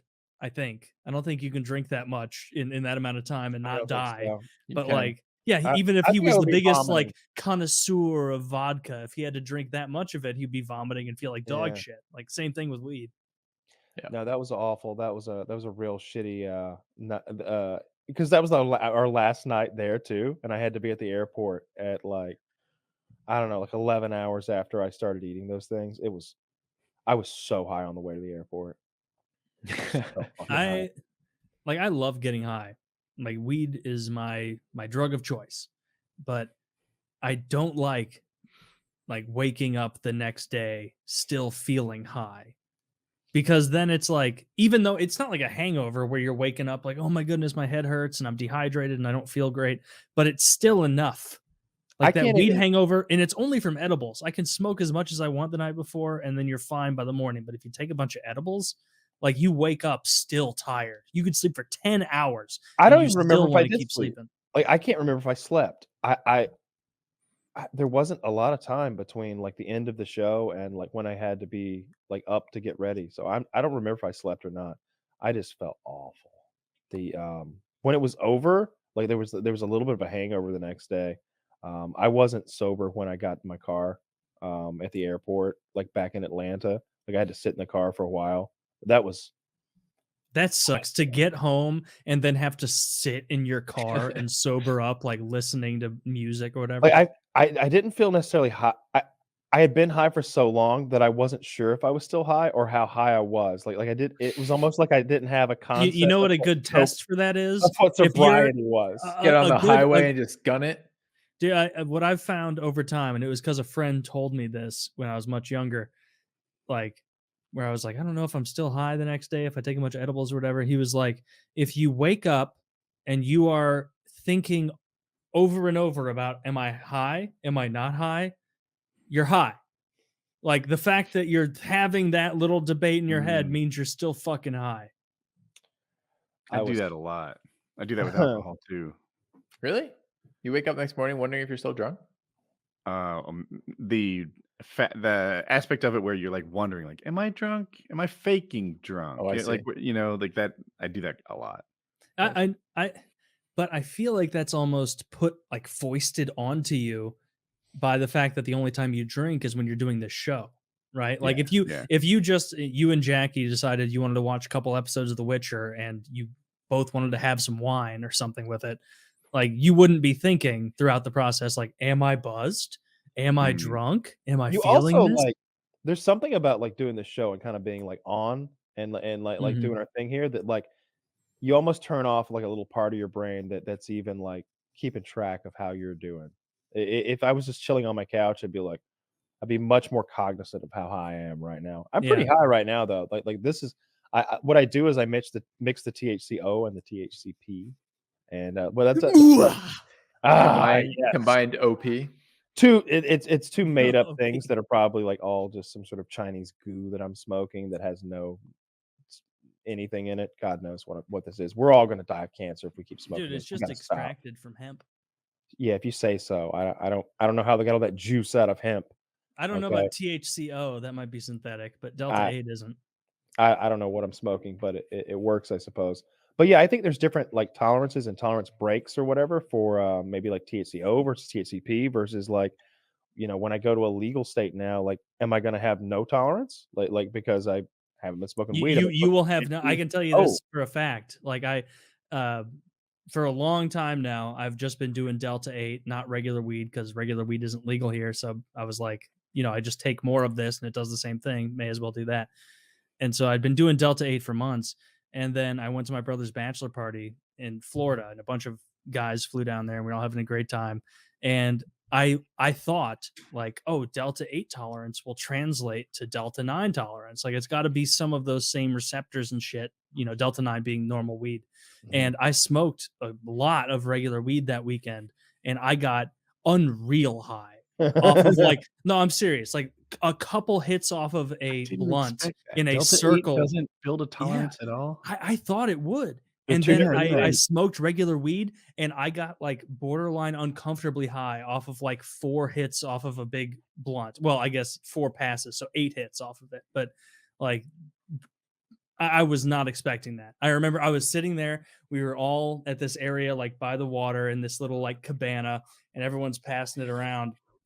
And I get it and I hit it again and pass it, and it's all normal. And then I get it for probably the 3rd time, and I take my 5th and 6th hit, and then I like do that lean back thing when you're high in one of those like naturally lean back plastic chairs, and immediately realized like, oh, you're way too high right now. Like you are basically a virgin, tight butthole bitch right now when it comes to Delta 9. And so like I had to sit there and I was like doing that, like almost crawling out of my skin, but we're all just hanging out talking.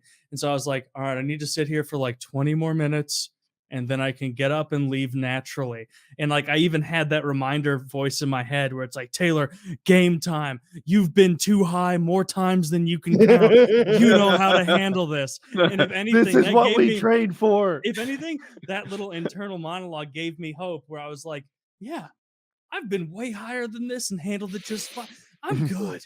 I'm good. Like, and then I went, this was the last night of his bachelor party. So like we'd been drinking and getting fucked up for a while. That was at like 7:45 p.m. Took my 5th and 6th or 7th and 8th hit, handed it to the next guy and was like, I'm going to bed. And I stood up and did that like first person shooter walk. Like that, like that Doom walk where everything in Doom isn't quite moving at the right paces, like as you're walking. Oh man. I was flying in Mexico, and the weather got bad, and it knocked about 60% of my wing like out of the sky, and it's not flying, and it's wanting to turn and sort of spiral dive. I quickly got it to like 25% of my wing, where I can fly with 75% of a wing, and just sort of sort it out. And I thought to myself, like, because I'm on the acro progression, I'm really good at handling this kind of problem. And it was like, I'm glad that I'm the guy that this happened to, because this is my forte. That's Taylor with being too high. He's like, I am the person equipped to handle issues like this. Oh yeah. God put me on earth to handle too much marijuana. And here I am. I can handle it. I there's something in my Taylor. brain. I'm too high, but someone says something and I still make a joke. And I'm like, all right, they don't think I'm too high. I just joked. What's the most inappropriate? What's that most inappropriate and or scary place you've ever been too high? Oh. I remember Work. I don't even remember the situation it was, but I had to fly through O'Hare and I was way too high to do like airport things, Like even the thought of like I was high when I showed up at O'Hare. I think I was hanging out with friends in Chicago. This was like 10 years ago or something. And I went to O'Hare to fly back. That must have been it. And I was high out of my mind. And going through was the most uncomfortable thing I ever did, because I know in my mind that everyone there, all those, because when you're stoned as shit going through TSA, those are no longer retards who couldn't get other jobs. They are CIA agents on the lookout for your malfeasance. They are on the lookout for your malfeasance. I remember walking through that and multiple airports where they have that area where you're in line for security, and it the 2 lanes becomes one, and there's a big area where there's a guy with a dog and he walks back and forth. And I remember like being so high, being like, he's gonna smell my breath. And so I walked through that area. Is that a thing? No, it's not a thing. And so I was like waiting at the area where he let you through, and I was like, he's like, all right, next person. And I'm like, and then I hold my breath through the whole thing, and I'm like, I'm glad we made it through that one. And then couldn't have held on much longer. Glad that didn't take too long. Yeah, that's what it was. Like that was probably being high in the airport before security, horrible. Being high in the airport after security, great. So remind me to tell you of the number 1 scariest after the show. Okay. But number 2 is the airport as well, I think. And I give myself a pep talk pep talk before something like that, because I need to talk to all of the me's. Yeah. You know, we need to all get on the same page on this. Yeah, We you're need to all saying like we referring like the royal we referring to yeah, yourself. yeah, all of us in here. We need to know. Mhm. Like there's like maybe there's like 3 Kyles. Like I need to talk to those other 2, and we need to be on the same page. And I'm basically like, look, the average person is so fucking stupid that it's not going to matter that you're slow, you don't understand instructions, and they have to tell you 3 times because they deal with this on the daily. No one will think you're high. They'll think you're stupid. You're stupid today. Be stupid. Don't be embarrassed. You're stupid. Oh, you didn't understand you take the shoes off? Ask them why you take the shoes off. Quiz them about it. They'll know you're stupid. And so that's what I do. I just be stupid me. She's like ID, and I'm like, you're who? Your ID. No, I'm Kyle. we have a whole fucking thing of she legitimately asked me to like show her my ID, and because I'm so high, this is after the edible. Like, I don't know what she wants. If she wants me to hand it to her, there's a bit of plexiglass between us. Do I mash it against it like you might at a club? Like, I don't know what she wants. And so I'm just like, I hold it up and smile. It's the whole thing. But like every step of the way, I was fucking up, right? Like I didn't grab my tray and like fast enough. I think I had put. You were holding up people because you were like taking your shoes off. No, it and wasn't putting that them on. busy, but like I was bad at getting to the airport, and I had this real awkward conversation with like a TSA guy, like where I thought I was like still playing stupid, but I need to play stupid because I am stupid. The quote unquote playing stupid is just me having an excuse for why I'm so high, really, and making and now that I have an excuse for being high, now I don't panic because I'm so high. And I remember not being sure if my mask was going to be like appropriate, like if they had like if they were going to allow my mask, because I've got one of those that it's like a neckerchief that you like pull up and it looks like a bandana, like a half mask type thing. Yeah, the gator thing. I like. That's a cool look. I like that. Someone said that was the douchey look, and I just No, thought it keep was doing the. it. I just You thought are it was a Kyle. Look, I just think it's easy I mean, you're to like taking your pull little the thing Kyle. up. Would I lead you astray to make you look foolish? No. Look, if that's the douchey mask, then the fucking left ear is the gay ear. Because I just picked the one that fucking fits well and like is easy to not lose. And now you've made me lose my train of thought because I'm stoned. No, You were playing airport, stupid. not sure you Yeah, were scared, and I your walked word up your this mask TSA wasn't guy. appropriate because it's not.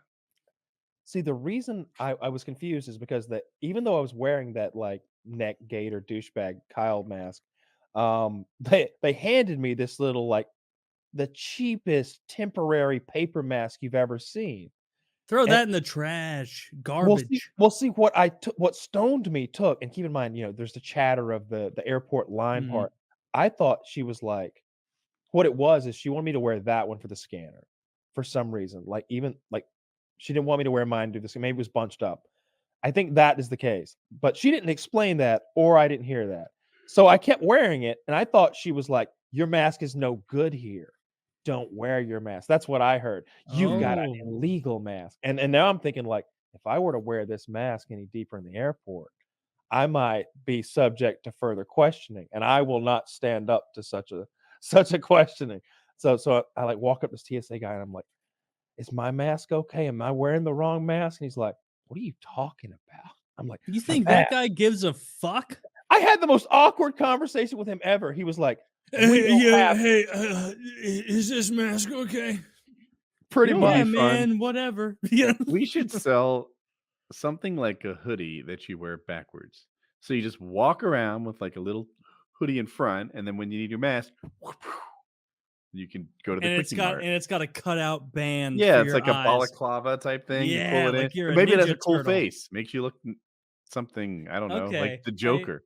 I like this. I didn't know where we were going for a brief moment. It gives you like one of those Mexican death masks. Ooh, one of Oh, those. yeah, Those yeah, are cool. yeah. Right? Or I'm not opposed to the Joker. We could do a couple different ones. But the idea that it's like a backwards hoodie, and then and your mask ready. I like it. Thieves love them. Wait, so they what if we they came were with the backwards hoodie to like for COVID, but criminals in like South America just Just droves. yeah.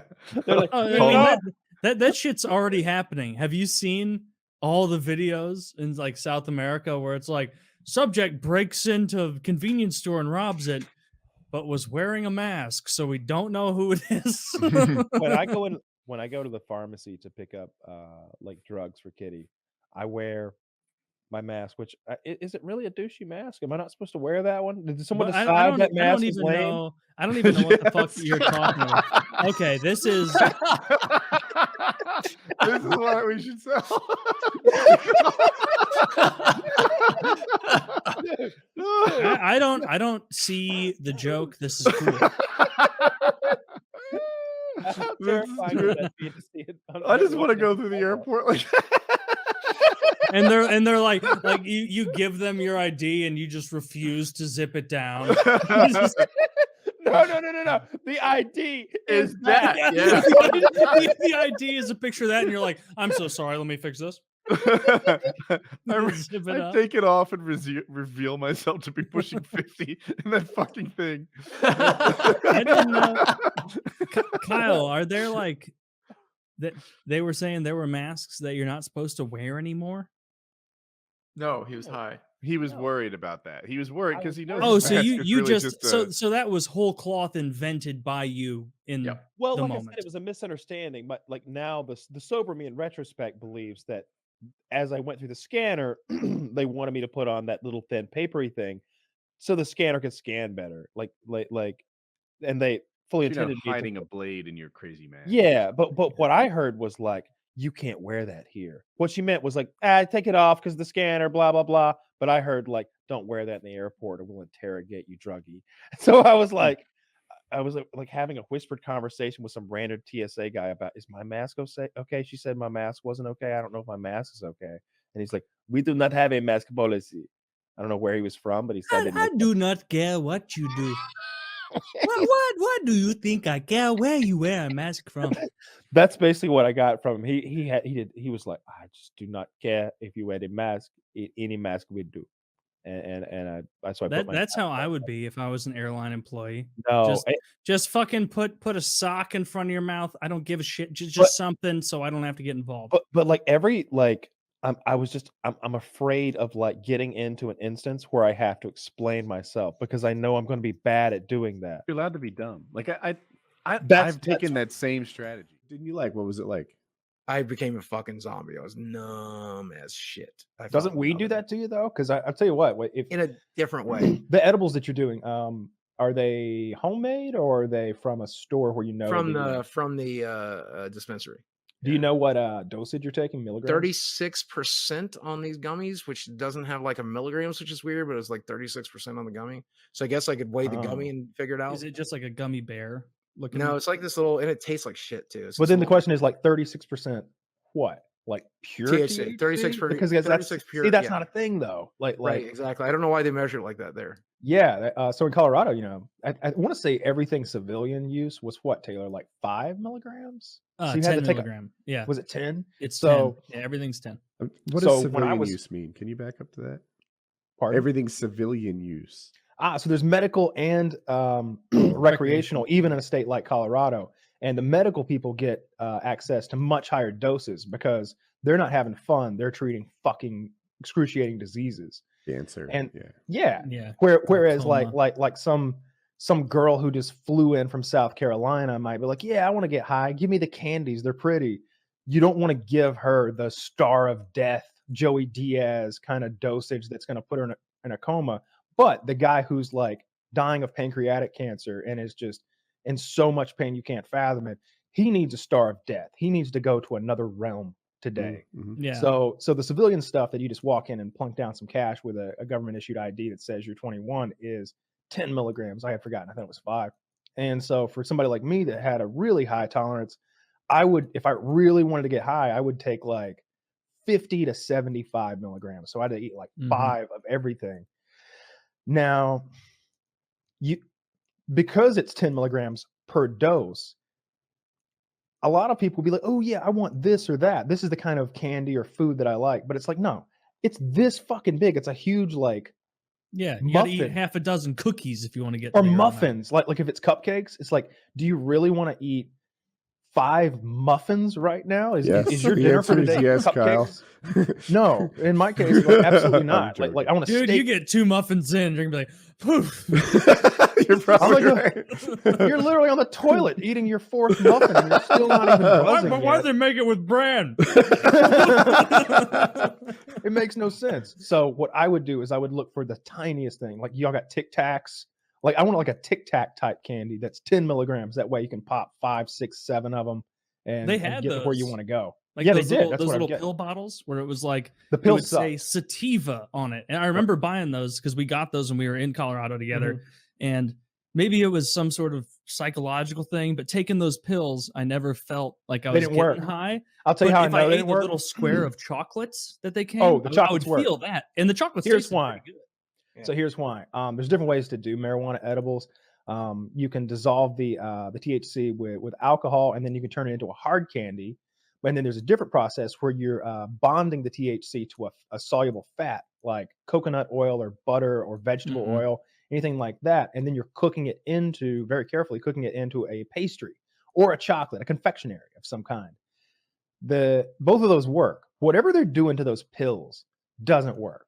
Because like when the last day that we were there, everybody left but me and my girlfriend. Like Taylor had his early departure, Chiz had his early departure, and then just me and my girlfriend are sitting there like, well, shit, our plane doesn't leave until 5 p.m.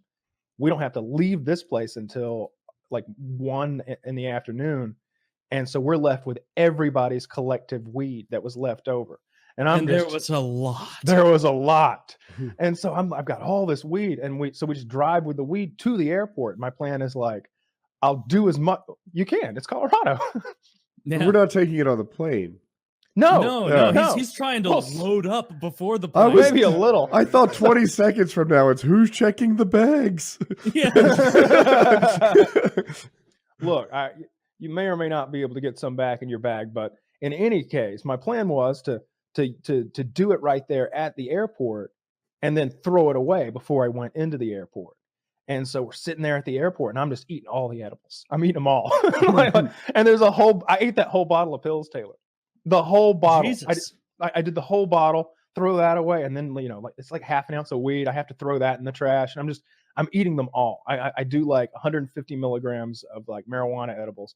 I was barely high for the ride home. It was the pills just don't work. I remember having like many, just tiny like moments of oh shit on that Mhm. trip because I would be like, I was sitting there trying so hard to teach Chiz, Kyle, and Kyle's girlfriend at the time to play Magic.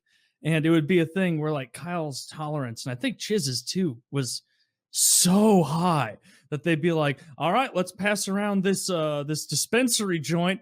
And I'd take a couple hits and be like, ho, ho, ho, and then pass it back to them, and they're smoking it like it's nothing. And then like that'll finish, and I'm like, you made it, brother. You made it. You're still able to explain what trample means. And then they'd be like, all right, number 2, everybody down? Everybody good? And I would just be like, what do you mean? Oh no. Oh, What do you mean God. by a dispensary joint? So like It a was so regular strong joint is and just huge. It was a cone joint. yeah. So a marijuana cigarette, even the uninitiated are familiar with. You know, you saw them in those Dare ads in the 90s. These That 70s are show. these are sure. These are not your these are not your Woodstock joints. All right.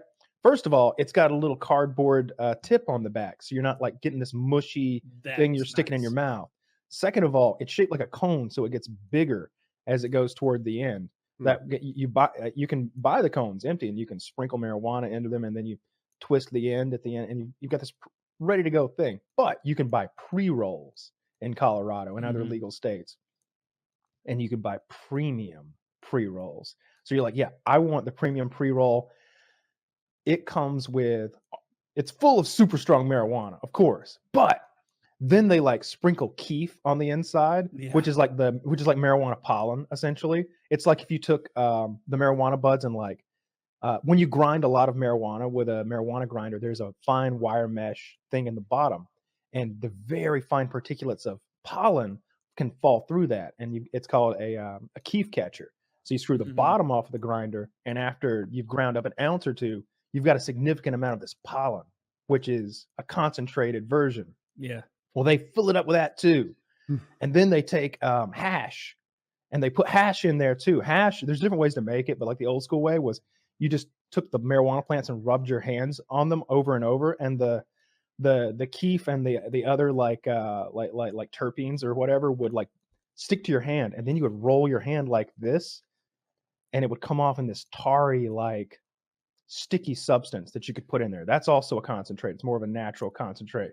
Then they would take, yeah, it's too much. Yeah, Well, this I'm is not like done yet. one I'm of not those done yet. double chocolate, like brownie sundae chocolate covered with chocolate. So like you've overdone it, boys. Yes, this is the chocolate fudge sundae of a joint. So on the outside they take wax, which is something I enjoy, and it's like the consistency of wax. I mean, just think candle wax. Maybe that's not accurate, but just think it. And they do a spiral like all the way up the outside of the joint, so that as you're smoking, a little of it's being burned every puff, and that's coming in too. And they're expensive. They can be like $50 for a joint, but it's like, and sometimes they're literally wrapped in 24 karat gold, and you're just like, oh, worth it. And so yeah, we were puffing on those. I could tell. I remember smoking one of those because I remember even at the dispensary, you're like, give me one of those.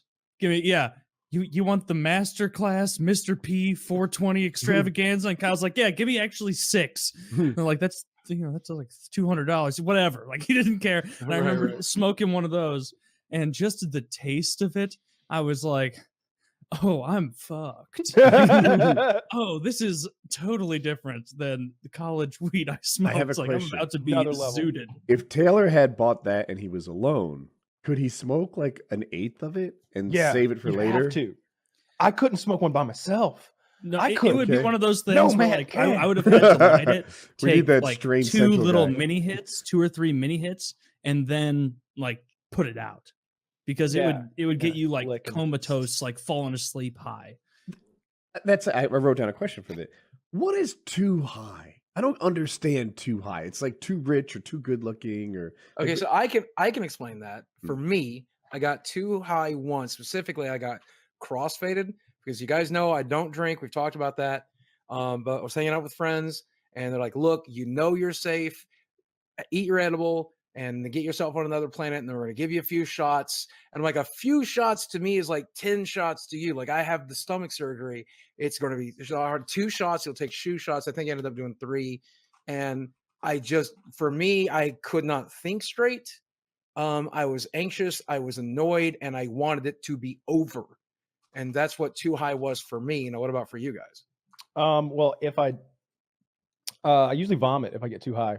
If I've done I've made edibles before. I'm really good at it, and I have a very complex process, and it takes a couple days to get everything done. But when I'm done, I have an incredibly powerful edible, and I ate some edibles one time, and I went to another realm of existence, and I vomited, and it was like that episode of South Park where the boys put food up their asshole and then shit it out their mouths. Well, because I had cooked this marijuana into like a fudge brownie, like think the thickest, richest fudge brownie type situation with like chocolate sauce on the top, which was a huge mistake first time. It was bad idea. Live and learn. When I'm vomiting, it's like a turd coming out. It's just so molten lava sticky. cake. Yeah. It's like a solid turd of vomit that's coming up, and it's so sticky that it like dangles from the lip at the end. It's just like those shits where you got to shake your ass a little bit. You got to pinch it off at the end and just. I never went to another world, but I've said it on the show, so I'll keep it quick. But I still fucking remember getting way too high with Kyle and Chiz and his girlfriend, and trying to teach magic to them. And there was one moment where it was like Kyle or Chiz or someone asked me like, so do I have, and it was in like one sentence that had happened where they're like, so do I have to tap this forest if I also play this chord? And I remember shit slowing down, getting weird in my head. But if you're too high, unlike being too drunk, you can play it off a little bit. And I remember as Chiz or whoever, maybe it was you, asking me some elaborate question about like order of operations in the game. My only thought in my head was, keep it together. Keep it together. If you get through the next minute, you're gonna be fine. Keep it together. And then like I was between, I need to go in the bathroom and just sit there alone for a while and think, or I need to explain how the stack works. And I just remember going, well, you played that instant prior to that sorcery, so it wouldn't go on top of the and then it like all came back together. And it was like, holy shit, this is really like a mind over matter thing. You're like one of those because after drunken that kung point, fu there was no masters. because like if I had like 20 shots of alcohol, well, I would probably die if I had that much. But like if I had a ton of booze, like there's no way you can get through a mental hurdle and be fine. Whereas with weed, it was like you get over that and then you can coast a bit. So it's not nearly as intense. I've never vomited, or even on that trip, which is we used an insane amount of pot. It's got to be edibles to make me vomit. I've never gotten what I would call too high from smoking or doing concentrate, and I've done gargantuan amounts of it. You know, just shocking amounts of it. I smoked a lot of it while you were there that time. I bought that bong that was like 2.5 feet tall, and I got a nail for it so we could burn concentrate. I just remember before that episode when we were going to film, because you were out on the ping pong table and I was in the guest room. We were setting up, and right before, Kyle's like, let's get stoned. Time to do PKA. And we both smoked. And as he was like sitting down doing his like whoop de doop de doo doop de doo, like setting up totally fine, I was walking into that guest room like, you shouldn't have done that. You've got to talk for 4 hours, and this is going to inhibit your ability. Yeah, I had a fucking tolerance built up. I could do some things, and then just you wouldn't know. You wouldn't know that I was stoned. You know, I'm having a great time, but I was really worried about the munchies, and so there for a little while I was on an appetite suppressant, and when I first experimented, and so I had no munchies whatsoever. And it was really weird being around all my friends who were like, "Make me a sandwich," and I'm like, "I can't make you a sandwich. Like, make yourself a sandwich and then give it to me." I'm like, "I don't want a sandwich." Like, you know, just usual, I guess, high shit. And I'm new to it, so I sound like I'm 12. But and once I got off the appetite suppressant, it's weird that I still don't have the munchies. That's not a thing that you always get. For me, I used to, when I first started smoking weed, I would always have them, and it was a problem. But then, like after a while, I never got them again. It would make food taste. I feel like it makes food taste better. It does, makes. yeah. I told this to my mom just like this, you know, whenever I got arrested, because they didn't know I smoked. I was like, I just like it. I was like, food tastes better. Fucking video games are more fun. Movies are more entertaining. Sex is better. Like everything's shit's funnier. Everything's better. And it's not that my standards have lowered. I think it's just that my perception hasn't been enhanced. And so yeah, I never got the munchies after I started regularly smoking anymore. I thought you're pulling a bong out there for a second, Taylor. When you got that, when you pulled out the jester thing, I was like, oh, so it's gonna be that kind of show. It's gonna be this kind of show, yeah, where we get banned. No, you can smoke weed on YouTube. Oh, not in fucking Missouri. You can't. Not in fucking Missouri though. No. But yeah, no munchies. In fact, like I would not really want to eat sometimes if I got real high. It would almost work to the opposite. I feel like since I eat when I'm stressed, I eat when I'm anxious, I eat when I'm miserable, I eat when I'm happy, I thought, well, I'm going to want to eat high for sure. Nope. Like, I'm so relaxed. I just don't want to move. I don't want to eat. People have laid food in my lap and I just like stared at it and like, what's that? Why is that there? No Hot smokers as a population, not fatter. So. Yeah, I don't think so. Yeah, I don't think so on average. They seem to snowboard a lot more on average. But they're also young, and I wonder if they accounted for that in the study I read. Cheech and Chong. You know, those guys are still fairly fit. Fat. And there's sativa and indica, right? Indica puts you it can put you into a real sleepy sort of melt in the couch kind of situation. But sativa, on the other hand, that's the one you'd want to smoke if you were like about to go snowboarding or like you know, we were playing putt-putt, and I had this little vape pen, and we're all passing that thing around playing putt-putt's so much fun when you're stoned. Like, that was the most fun I've ever had playing putt-putt. Right? We were so goddamn high. I won. I got the scorecard. I'm petty. I don't remember who won. I just remember halfway through we were like taking hits, and it's like that one sucked, and it's like whatever, man, just like take another one. Who cares? Well, we left our little scorecard back on hole 2, which is at least 9 feet from us now. So let's just it's lost. Yeah, that was a good time. We should do that again in a year and a half. The first time you smoke pot, who gets that talkative? Really? That's what they said. I think I've told this story before. I've only smoked pot twice in my life. Both times were out of country in the Dominican Republic. And I think it was really low quality weed. I don't know much about weed. The first time they said I got really talkative, but I maintain that I just am really talkative. And the guy that I was like arguing with was intentionally like pushing all my buttons. I remember it was this conversation about Wild West. You know, you count the 10 and you shoot the pistol. Is it a showdown? What the hell do they call that? A duel. Sure, duel. Anyway, he was like, your reaction time is faster than the time that you decide to do it. So the guy who waits for the other guy actually has the advantage. That was his standpoint. And I'm like, no, but the starting times are not the same. Like, you're reacting to that all that time it took me to decide to pull it doesn't even count in the equation because you're second place in this decision-making process. This is a very high discussion. You're right. Yes.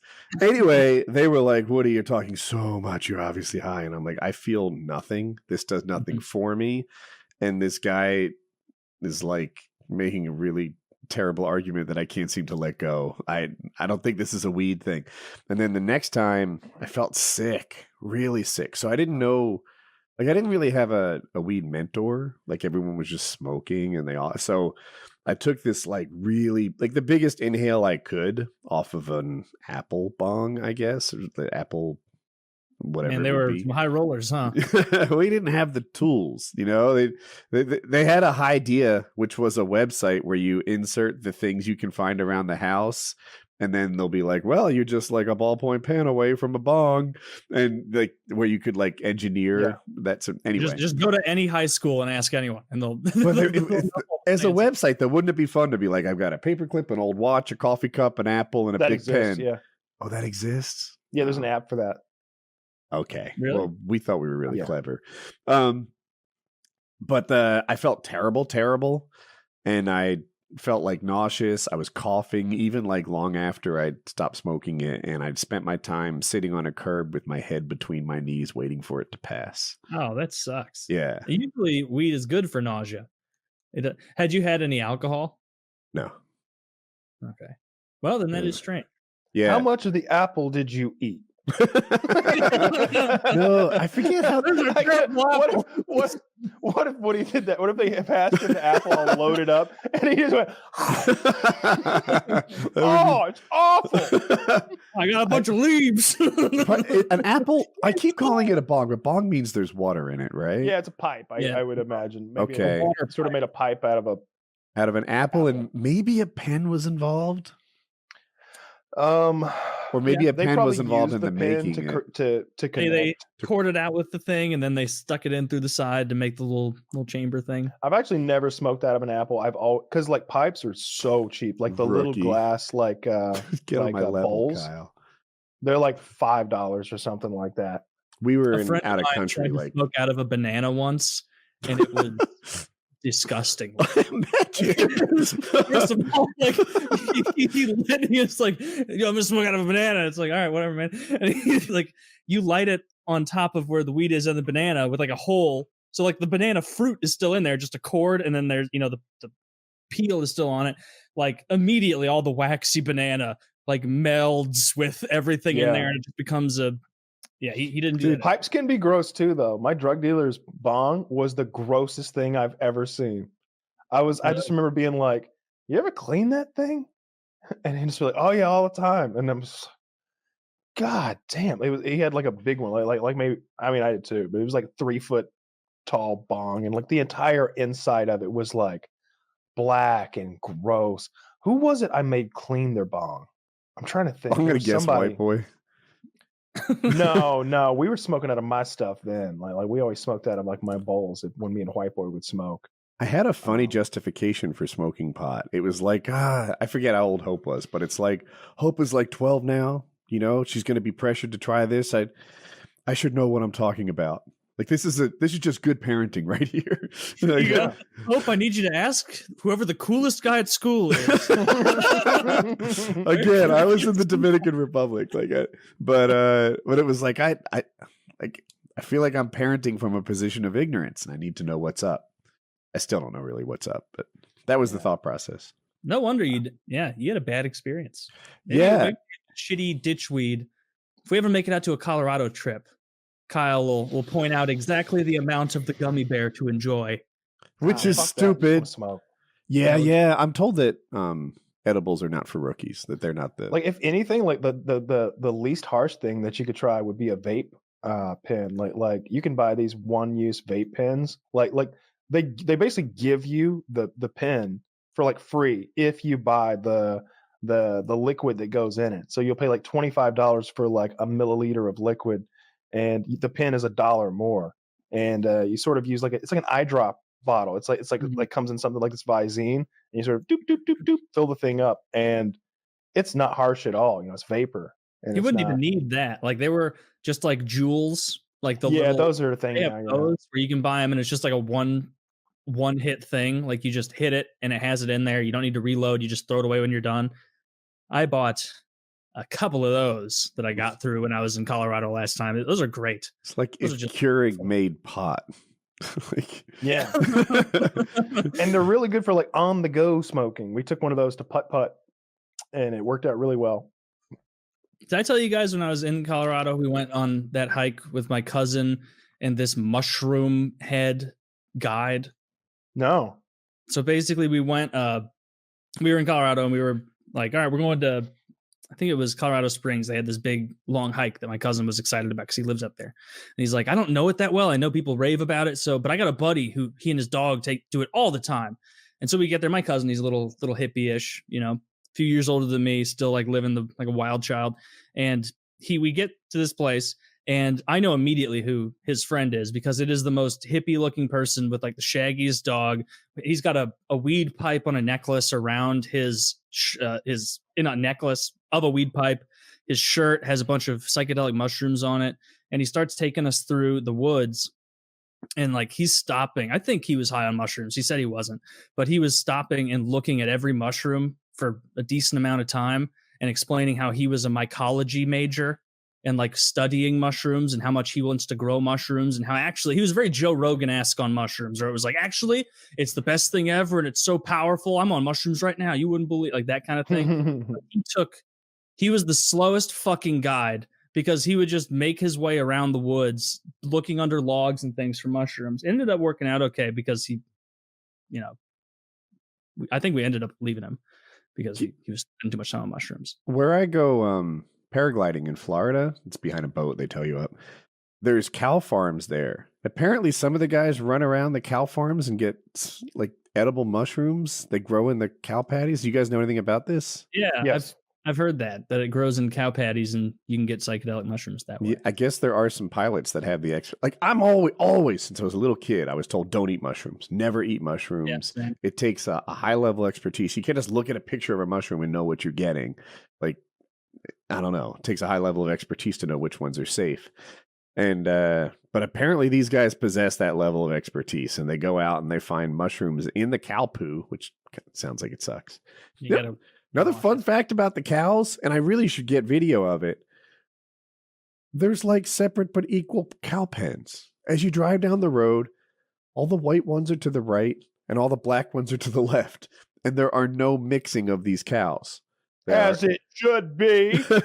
I'm like, just an autistic farmer. and the black cows are kind of overcrowded, and the white cows have all this elbow room. We got too many black cows over there. We need to breed the white cows faster, or get rid of some of the black cows. They have to be even. They have to be just like a Rain Man farmer. I don't know. I don't know what happens if the black cow. I assume it's a breeding thing, but yeah, sure. But like, what if you get black cows and white cows breed, or the like? Maybe the burger. You still get cows, right? Cow. Oh, and chocolate milk comes from That's there. how that works, and chocolate milk. There are literally people who believe that chocolate milk comes from brown cows. Yeah, they're children. No, they are not all children.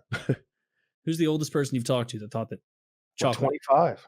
Okay, who's the oldest man you've talked to? Like 25. All right, not named Jeremy. It's funny though. All right, who's the oldest man you've talked? Oh, 7. We figured that out quick. Yeah. Was that Tucker? No, I was gonna just say I'm like front and center to watching like a live performance of like all of the YouTube videos I used to watch when I was in college, called like by like Custom Grow 420, who'd like literally his content was, I'm gonna smoke a gram of dab in one breath or like whatever, and then just it'd be a 20-minute video, 1 minute of doing that, and the next 19 like struggling to survive. You're just like, yeah, they were all the same. I remember watching some of those too, where it'd be like, I'm gonna take a 1.5 gram dab, and then it would just be them doing it, coughing a lot, and going like, oh, it was too much. I want to thank my followers. Remember to right? subscribe. Didn't seem like they had an excess, and they didn't like if they were to take whatever it is, a tenth of that amount, they get the full effect of it. Yes, but it was there is like diminishing returns, spilling out weed over the sides. They're doing it carelessly. They're burning a gram, but they're only consuming like 75% of it.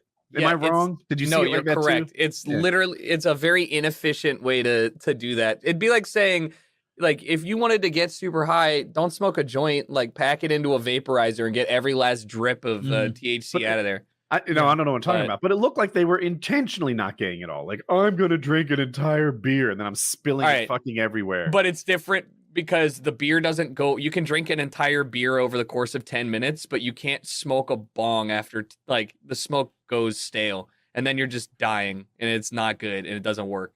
I just felt like it wasn't a bong, it was a dab rig. And yeah, if people don't know anything about this, is a little oil. It's like earwax almost. You put a hot, they call it a nail. You use a blowtorch. Oh wait, don't you put a nail in it and then it makes it? You light up the the blowtorch the bowl, and then you use the nail to dip the wax or the concentrate, and then you go around the very hot nail, and then it vaporizes. Okay, and then this vaporize comes out, and you breathe it, and it's very, very potent. Yes. Anyway, when I watched the guys do it, it seemed like they let a ton go to waste intentionally, like someone who was trying not to drink their drink would. Regardless, they all ended up miserable, and none of them enjoyed that time. Like when they're drooling and snot's coming from their nose, and they're just like red in the face. I'm like, nice, bro. Strain Central had some hard times after that content period. Like he went like cold turkey on it, and then he got into alcoholism, went to rehab twice. Like it's not too much different than like Only Use Me Blade's business model, where he's drinking on stream. Alcohol's Do we worse, call it a business model? Yeah, I think we can. Yeah, I mean, MLMs can do it. Why can't we? Like, hey, everyone, every time you donate, I will self-harm. Oh my God. And you just need to find 5 other people to chug a beer, and each of them find 5 other people to chug a beer. Yeah. What were you saying? Sorry. So you guys got me thinking about this. There's another channel that I used to watch by this guy called Bong Lord. He was just a dude with a black ski mask. But the thing that he would do is he'd smoke out of random objects, but he would either eat or swallow the disgusting fucking bong liquid afterwards, no matter what. Okay. So like, anyways, Tosh.0, I guess, did a interview profile with him a year ago, but he hasn't uploaded in 6 years. And like, here's some of the, I don't know. Here's like, I'll just link one and you guys can make the decision. They're short videos, but like just some of the things where you're just like, but I used to watch them all like back in college. Oh, this is disgusting. Like, yeah, this one's like 2 minutes long, but this doesn't make weed look fun at all.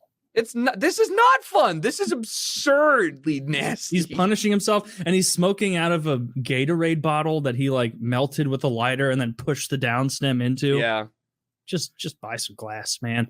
That's disgusting. Does this man look like the type of guy that can afford one of those beer helmets that is made custom for his glassware? Probably not. No, this guy doesn't. It looks like he spent his last money on the weed he's using in every video.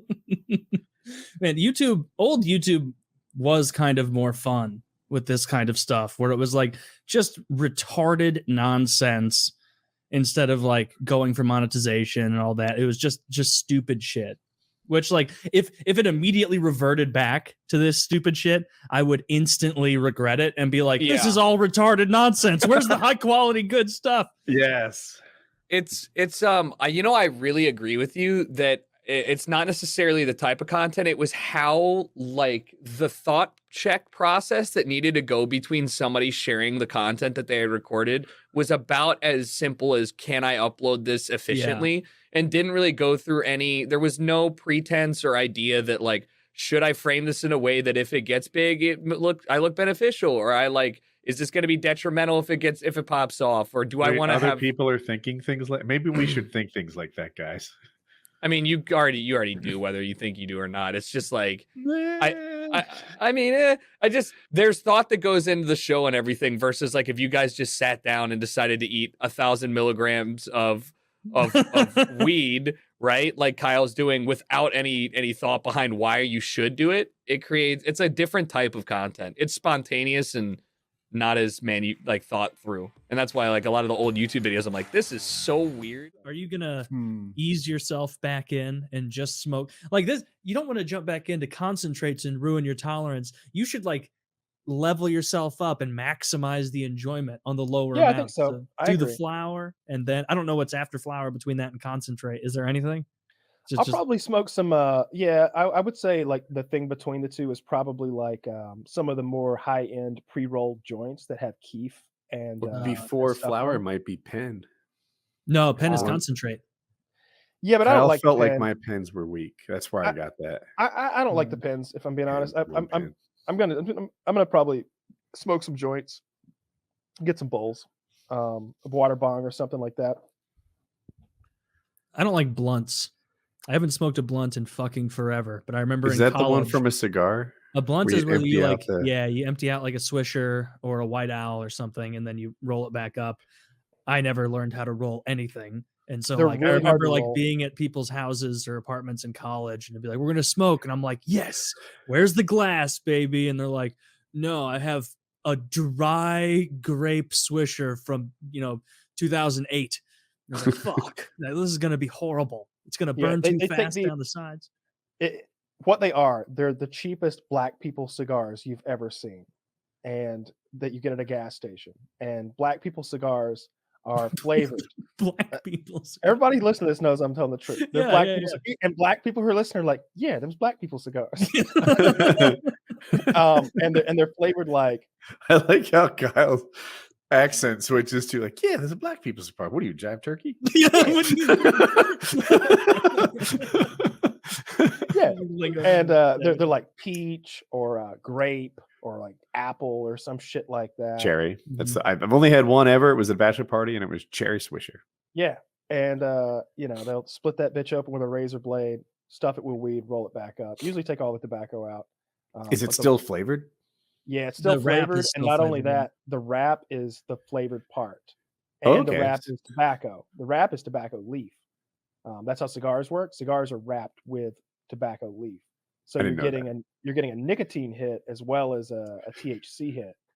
And, so it's not cardboard like I thought it was. No, I always thought it was like cigarettes with cardboard on the outside. I thought it was like a toilet paper tube. Oh, man. Well, I mean, it explains the taste. I mean, there has to be a better idea. No, those are tobacco leaves. But yeah, I've only smoked a blunt like once, and it was with X-Jaws in that hotel room in Vegas that time. But usually I would either roll joints or smoke out of a bowl. I liked rolling joints. I had one of the little joint rollers. I don't know if you ever used one of those, Taylor, where it's this little plastic thing that I don't know how to describe it very well, but it's a little mechanism that you like feed the paper into, and then you like roll it and stuff the weed in, and it like perfectly rolls you a joint. You know what's funny you're saying about that is I remember I bought one of those in college, and I was so high trying to use it that I put it in reverse. And what it's supposed to do is you twist it, and then little joint pops out. Yep. I did it, and it was just a showering of weed, and then a flat paper came out, and I was like, "Oh, I'm just gonna keep using glass. Why did I buy this anyway?" Glass is the master race of glass way to is the smoke master flower. race. It is the best, and like, it's one of those things where like, I don't know. I really like nice glass. I had a very nice bong. I had a couple of nice bongs. One of them the federal government took, and the other one I accidentally broke. I had this really nice hand blown piece of glass that I had bought in Atlanta, and I dropped that poor motherfucker and shattered it. I think everybody's done that. That smokes a lot. They've dropped their nice piece of glass. Oh yeah. But the one that the feds took, I had actually. It was the one from our trip. It was the one from our trip. Remember, I bought that big ass bong. Yeah, that was a nice one. Yeah, I mailed that bitch home. So he's checking the mail. Just covered in res. Yeah, just covered in res. I mailed it back to my house. It's big. It's like $250. Like big, tall, like thick glass bong, and that's the one that I had at my house when I got in trouble. Ugh, that sucks. You lost a good one. Lost a good one. I think I get it back when this is all over. That was I ask for it. I remember this was like my probably sophomore year of college, and a buddy came over, and it was after we were out at a party, and it was just he and I and someone else, and we were going to smoke. And I kept asking him because he was drunk. I was like, "Hey, Adam, like you're not going to like get the spins or get crossfaded too hard. Like I don't want to pressure you to smoke." And he's like, "I know how to smoke, dude. I've smoked a ton of times." I was like, "Okay." Like, and I loaded it up for him, and it was my apartment. And so I was being polite. I gave him that to hit. And you know where you like the down stem, you obviously lift it directly out of the down stem. No lateral movement. No. And this gentleman was a gym rat who was enormous. And he was going first try. He puts his mouth on the bong, blows the whole bowl out by blowing a little bit at first. And he was like, "Fuck, all right, well, let's load up another one then, Adam." And then he was going to do the next one, and he pulled to the right and shattered the entire down stem and the thing that holds the down stem. Oh, he broke the bong. It's broke the entire bong, and I was like furious. Like I didn't let it be known because I didn't want to be rude. Like I didn't want to make him like put him on the spot. But it was like, that was a $200 bong with a percolator, 2 percolators. Do you know? Do you see how those are spick and span, clean as can be? It's because I put some 420 cleaner in there just today, and you just shattered it. Just shattered it. He didn't replace it. No, he didn't replace it. Oh, he had no money. It was really annoying. I haven't spoken to him since college. He was a really nice guy. Since then, actually. Yeah, since like about 6 months after that. Yeah, that's when we started talking. I had a girl once drop it, and it broke only in like, obviously if it's going to break, the downstem area is more vulnerable to break, and so like that area that holds the downstem, that just cracked off. So when you were like trying to pull the downstem out, that whole surrounding capsule came out with it. Like if you would have tilted it that far, it would have just dumped the water everywhere. That was annoying as hell. Someone breaking your glass is infuriating. Thank God that was a college problem. I had carpet in my bedroom, so usually if I dropped it, the worst thing would happen is I get some bong water on the floor, and I'd have to go rent one of those steam cleaners to get the stink out of the carpet. Yeah, but yeah, if you drop one, it stinks. Bong water stinks. It's really gross. The thing is, now I'm not around pot much, but it's been my observation that like cigarettes have a stink that doesn't go away, right? It changes the value of your car. It's like a permanent thing. If you're in the same room as a smoker, now your clothes smoke, you smell bad. You get home and someone's like, "Dude, what the fuck?" Yeah. Pot doesn't do that. You can be in the room of pot smokers and you don't come home smelling like pot, I don't think. Yeah. And you never like, but I guess bong water is different. Like when I was in college, I would have never dreamed of like lighting up a cig in my apartment and being, or like a cigar, a stogie, and just walking around. But like, yeah, you could smoke, and I did smoke weed in there pretty much every day and never smelled.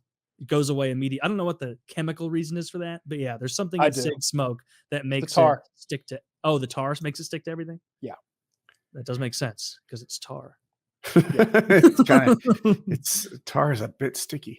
Yeah, it's literally like if you've ever seen where people smoke a ton indoors, how like they'll like move a picture frame and there's like a clean spot on the wall. It's they've literally painted the interior of their home with tar. That's how Wing's grandma's house was. Remember next door? That's how my If people grandparents' house smoke was. a ton of pot, it'll make the room smell a bit, right? Yeah, eventually it'll have this like dank smell to it for sure. You'd have to smoke a lot, I would imagine. The hotel where I rented in Colorado, like I'm like, this is a bit of a pothead place.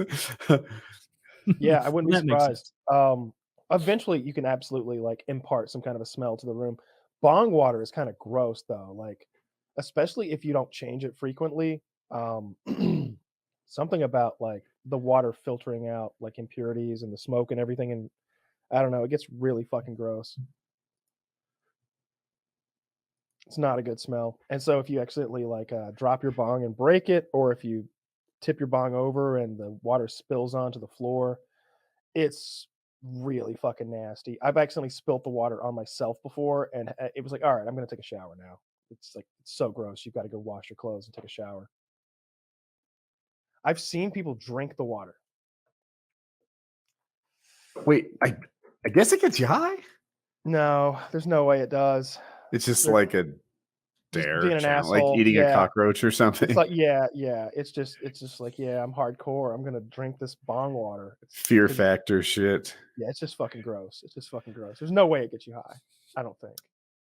For me personally, like smoking weed never keeps me high for longer than 20 minutes.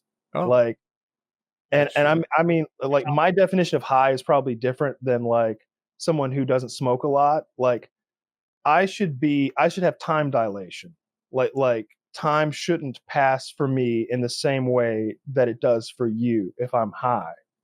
I'm not talking about like, oh yeah, I've got a little buzz, giggle, giggle. I want some pretzels. I'm hungry. My mouth's dry. Like, no, pussy. I'm talking about getting high. like we're talking about getting fucking stoned It's here. big talk for a guy that hasn't touched pot in years. And anyone else thinking the way Kyle and I have the same tolerance right now, and he's acting like some sort of No, pot you expert. do not. Kyle will jump right back to like even when we were at the Colorado trip, like I was more of a, take a couple hits and be like, as Kyle would say, like bitch mode buzzed. Or I'm like, man, I'm feeling pretty. I'm kind of toasty. I'm kind of high. And like, I'm like ready to keep playing Magic. And Kyle's like, round 4. Like, it's like, okay. All right. And what you're going to want to do here, Kyle, is, okay, I'll finish it once you're done with the hit. So you want to tap. Okay, I'll take another one, I guess. And it's like, before the end of it, it's like, I can't. He did this so he could beat my ass. I can't even remember like whose turn it is. I was just being polite. All you gotta do is say no. I won't. I don't mind smoking at all. But like yeah, I felt like a bitch. You and Chiz were ripping right through it, and I was like, "Are they feeling the same way I am?" No, we're not. No, we're not. No, they're fine. Like Chiz came to my house one time. Like so he came in on the bus. I think this was for the survival trip, and so like Chiz arrives at my house like a day before, maybe 36 hours before, and then Woody's gonna drive down in a day or two. And so I go pick Chiz up at the bus stop in Atlanta, and driving back to my place. On the way back, I'm like, I got some good weed when we get back to my place, man. I know you're in Cali. I know you've got whatever you want, but I got some good weed. You're gonna see. You're gonna see. And I did. I had some really good weed. I don't remember where it came from. Maybe from Cali. But like we get back to my place, and he hadn't eaten for like 8 hours. And the plan was we'll get high and then we'll eat. And I think I had went and gotten like Taco Bell or something, because that's one of my favorite things to eat when I'm just real fucked up. And we're out on my front porch, and it's me and him and somebody else, and we're all chatting. And I had a little water pipe or something like that, and I'm just bubble bubble bubble bubble bubble bubble bubble bubble. I clear a whole bowl at once. I'm not sharing the bowl. Like it's not that I'm bogarting it. Like I'm gonna clean it, everybody pack it, and hand it to you. We each get a bowl. We're not gonna share a bowl. I'm smoking the whole bowl, and you get your own bowl. So I smoke mine down, clear it, pack it, send it to him. He does the same thing, sends it back to me, clear it, pack it, do it again, hand it back to him. And I look at him, he's looking a little woozy. He hasn't eaten. He's like low blood sugar or something over there. He hits it anyway, hands it back to me, do it again. I do my third. I go to hand it back to him. He's like, no, I'm good. All right, man. So I just keep going. I'm one after another. And after a while, I realized Chiz hasn't said anything in a while. And I look at him, and he's got that sweat on his upper lip, and he's pale as a ghost. Oh no! And he's just looking through me. And I'm like, dude, are you all right? You don't look so hot.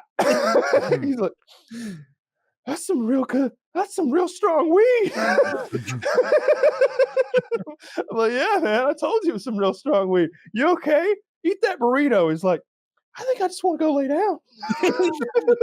Man, start up fresh tomorrow. Yeah, he did. He's like, I'm gonna call it a night. I'm done. I mean, you get to that point with weed where it's just like, I got to go to bed. Like I can't be up anymore. I need to go to sleep. If you're high. Yeah, that's why I went to concentrate, is because like I got to the point where like I gotta smoke so much flower to like get time dilated high. It's like we need concentrate now to like efficiently and like cost effectively like get high anymore. And with dabs, it's like I would be in bed with my water bong, like a little water pipe. Like I had this fancy hand blown deal that was like not like crazy expensive. I'm sure people are listening that have like $1,000 fucking pipes or something, but this was this fancy hand blown thing I'd bought in Atlanta. It was maybe $300 or something, and it looked cool.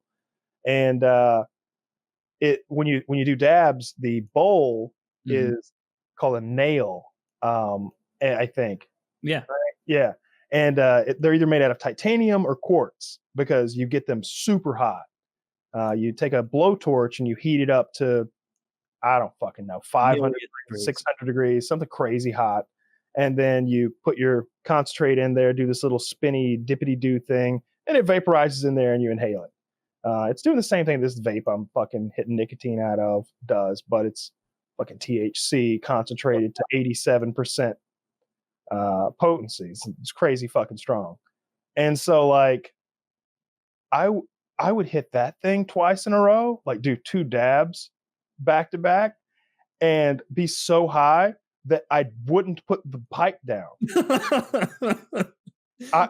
Sometimes I would just come back to and realize I'd been holding this pipe for like 30 minutes. I'm like, holy shit, it's time to go again. I guess I'm awake again. Like I'm conscious. And like every now and then though, like I get so high that like my grip would like slowly be loosening. And so like the pipe, because the nail is sticking out on one end, it's heavy on that end, and that's where it will pivot. So that would swing. And so my grip loosens and the nail swings around and hits the back of my wrist, like right here. And it would go, I'm like, But like, I'm sure there's a PKA where if you look closely, like if I do something like this, you'll see like a fucking like scab on the back of my fucking hand, because I burnt the fucking shit out of myself because I got so goddamn high that like I let the thing slip out of my hand and burn the back of my my wrist. The concentrate stuff is no joke. I remember the first time I tried that in college. I'd only smoked like flower up until that point, and someone was like, "Hey, try something on this dab rig." And like my first thought, it was at a buddy's like college apartment where he stayed with a couple of other like really party loving guys, and like there's something more intimidating about like, oh, trust me, it's just weed. And it's like, no, it's not. That's in a scary little container that's super concentrated, and you have a torch right there. That's sketchy. Seeing the torch is like, this feels like harder than it is. And like they started heating it up, and I kept like saying like over and over, like, you know, give me a very small amount. Like you guys keep talking about like, oh, this is the most powerful thing on earth. And like I took what I thought was like, if it would have been a hit of flour, it would have been a teensy tiny little hit of flour. Yeah. And I took it, and it was maybe like 2 minutes later, like on the way up, like a minute in, I'm like, I'm fine. I'm not going to get out of control. But then the escalator didn't stop. And I was like, oh, this is my plan for the night. Like, I do not. Are you ready? Hey, you want to go out to the bar? No.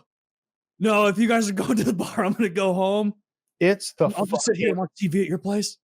It's the best. It was nice, but it's not a good thing to do and then go out and like socialize like high on, or that high at least. At the time, I was that level of high where it's like everyone knows Everyone knows.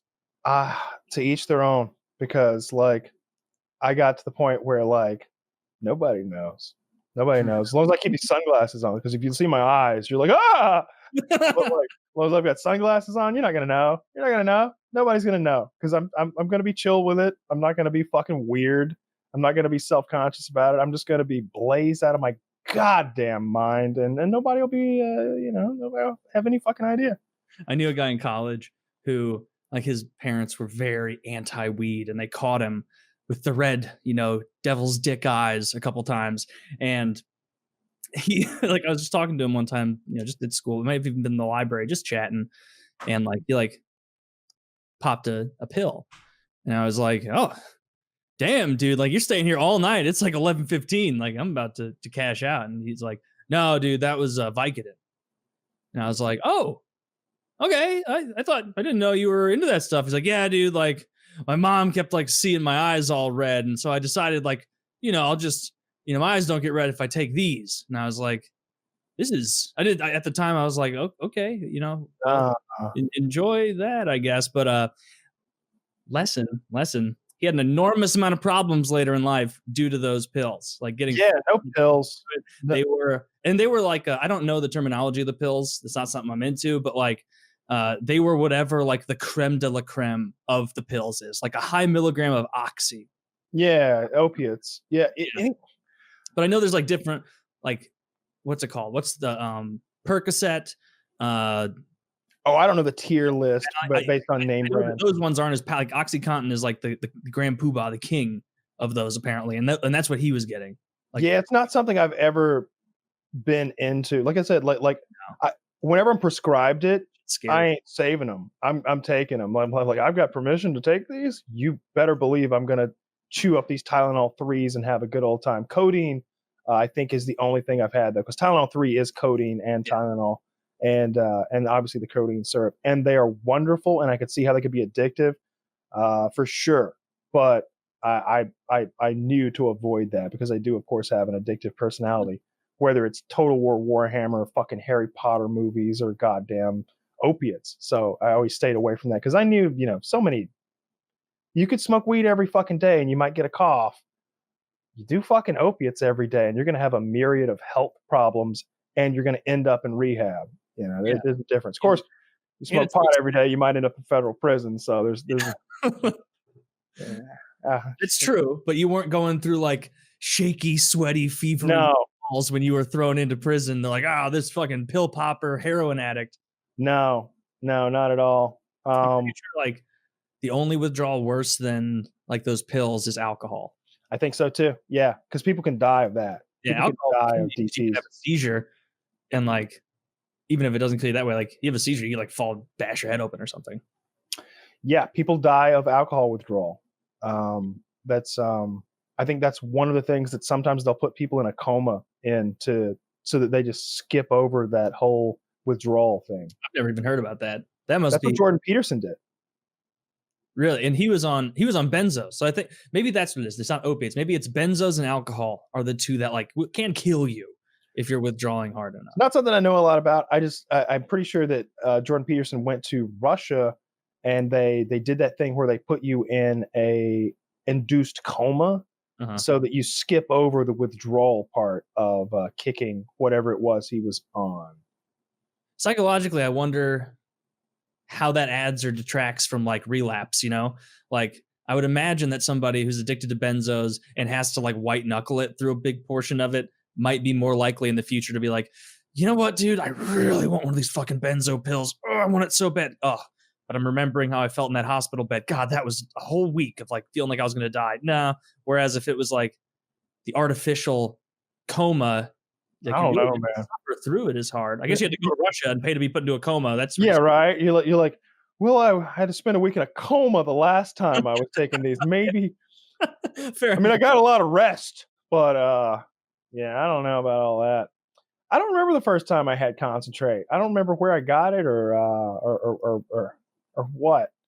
The main guy that I used to get stuff with, I remember he would have it in these big, like golf ball size balls of it. That's a ton.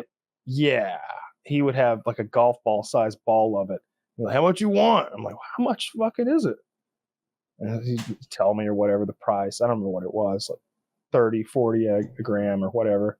I'm like, yeah, cut me off 10 grams. Yeah, let's just do that. Like, $400. Yeah, let's go.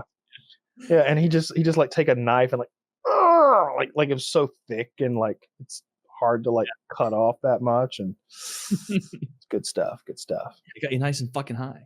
So fucking high. I can't wait for your probation to be over. Oh, it's gonna be a celebration. Living again.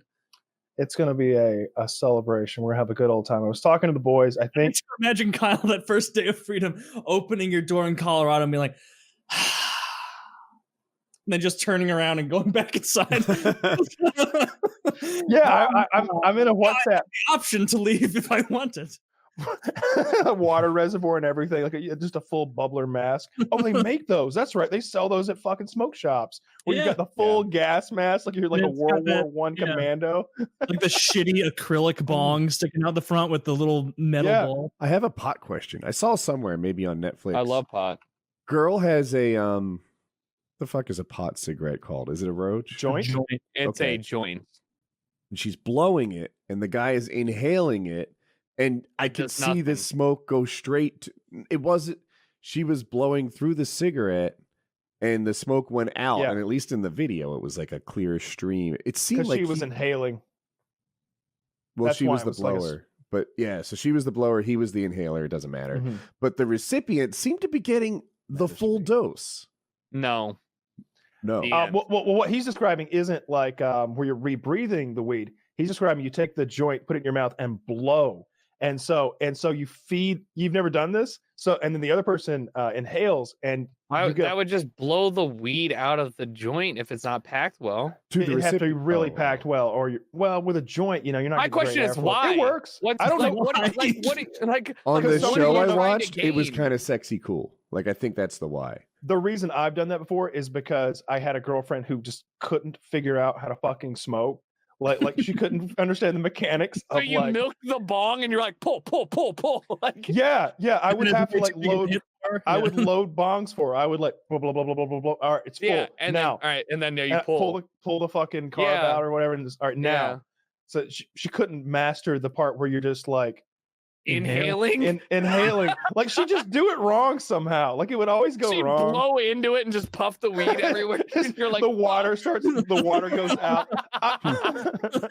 It happens to all of us. Yeah, no, I don't know why you do that, but I don't. If the weed is inhaled into your lungs, it becomes not great anymore. Like it's irrelevant. But I think you're not following the thing. She was blowing on the cigarette, not sucking it. I don't know what that is, but that's wrong. No, I've seen that done a lot. I've seen that done a lot. Really? They do that in the Wire. Remember, there's that scene where one dude does it to the guy who just got out of prison. Was that not crack? I thought that was crack. But it was a cigarette. But it was a joint though that he was blowing on. In any case.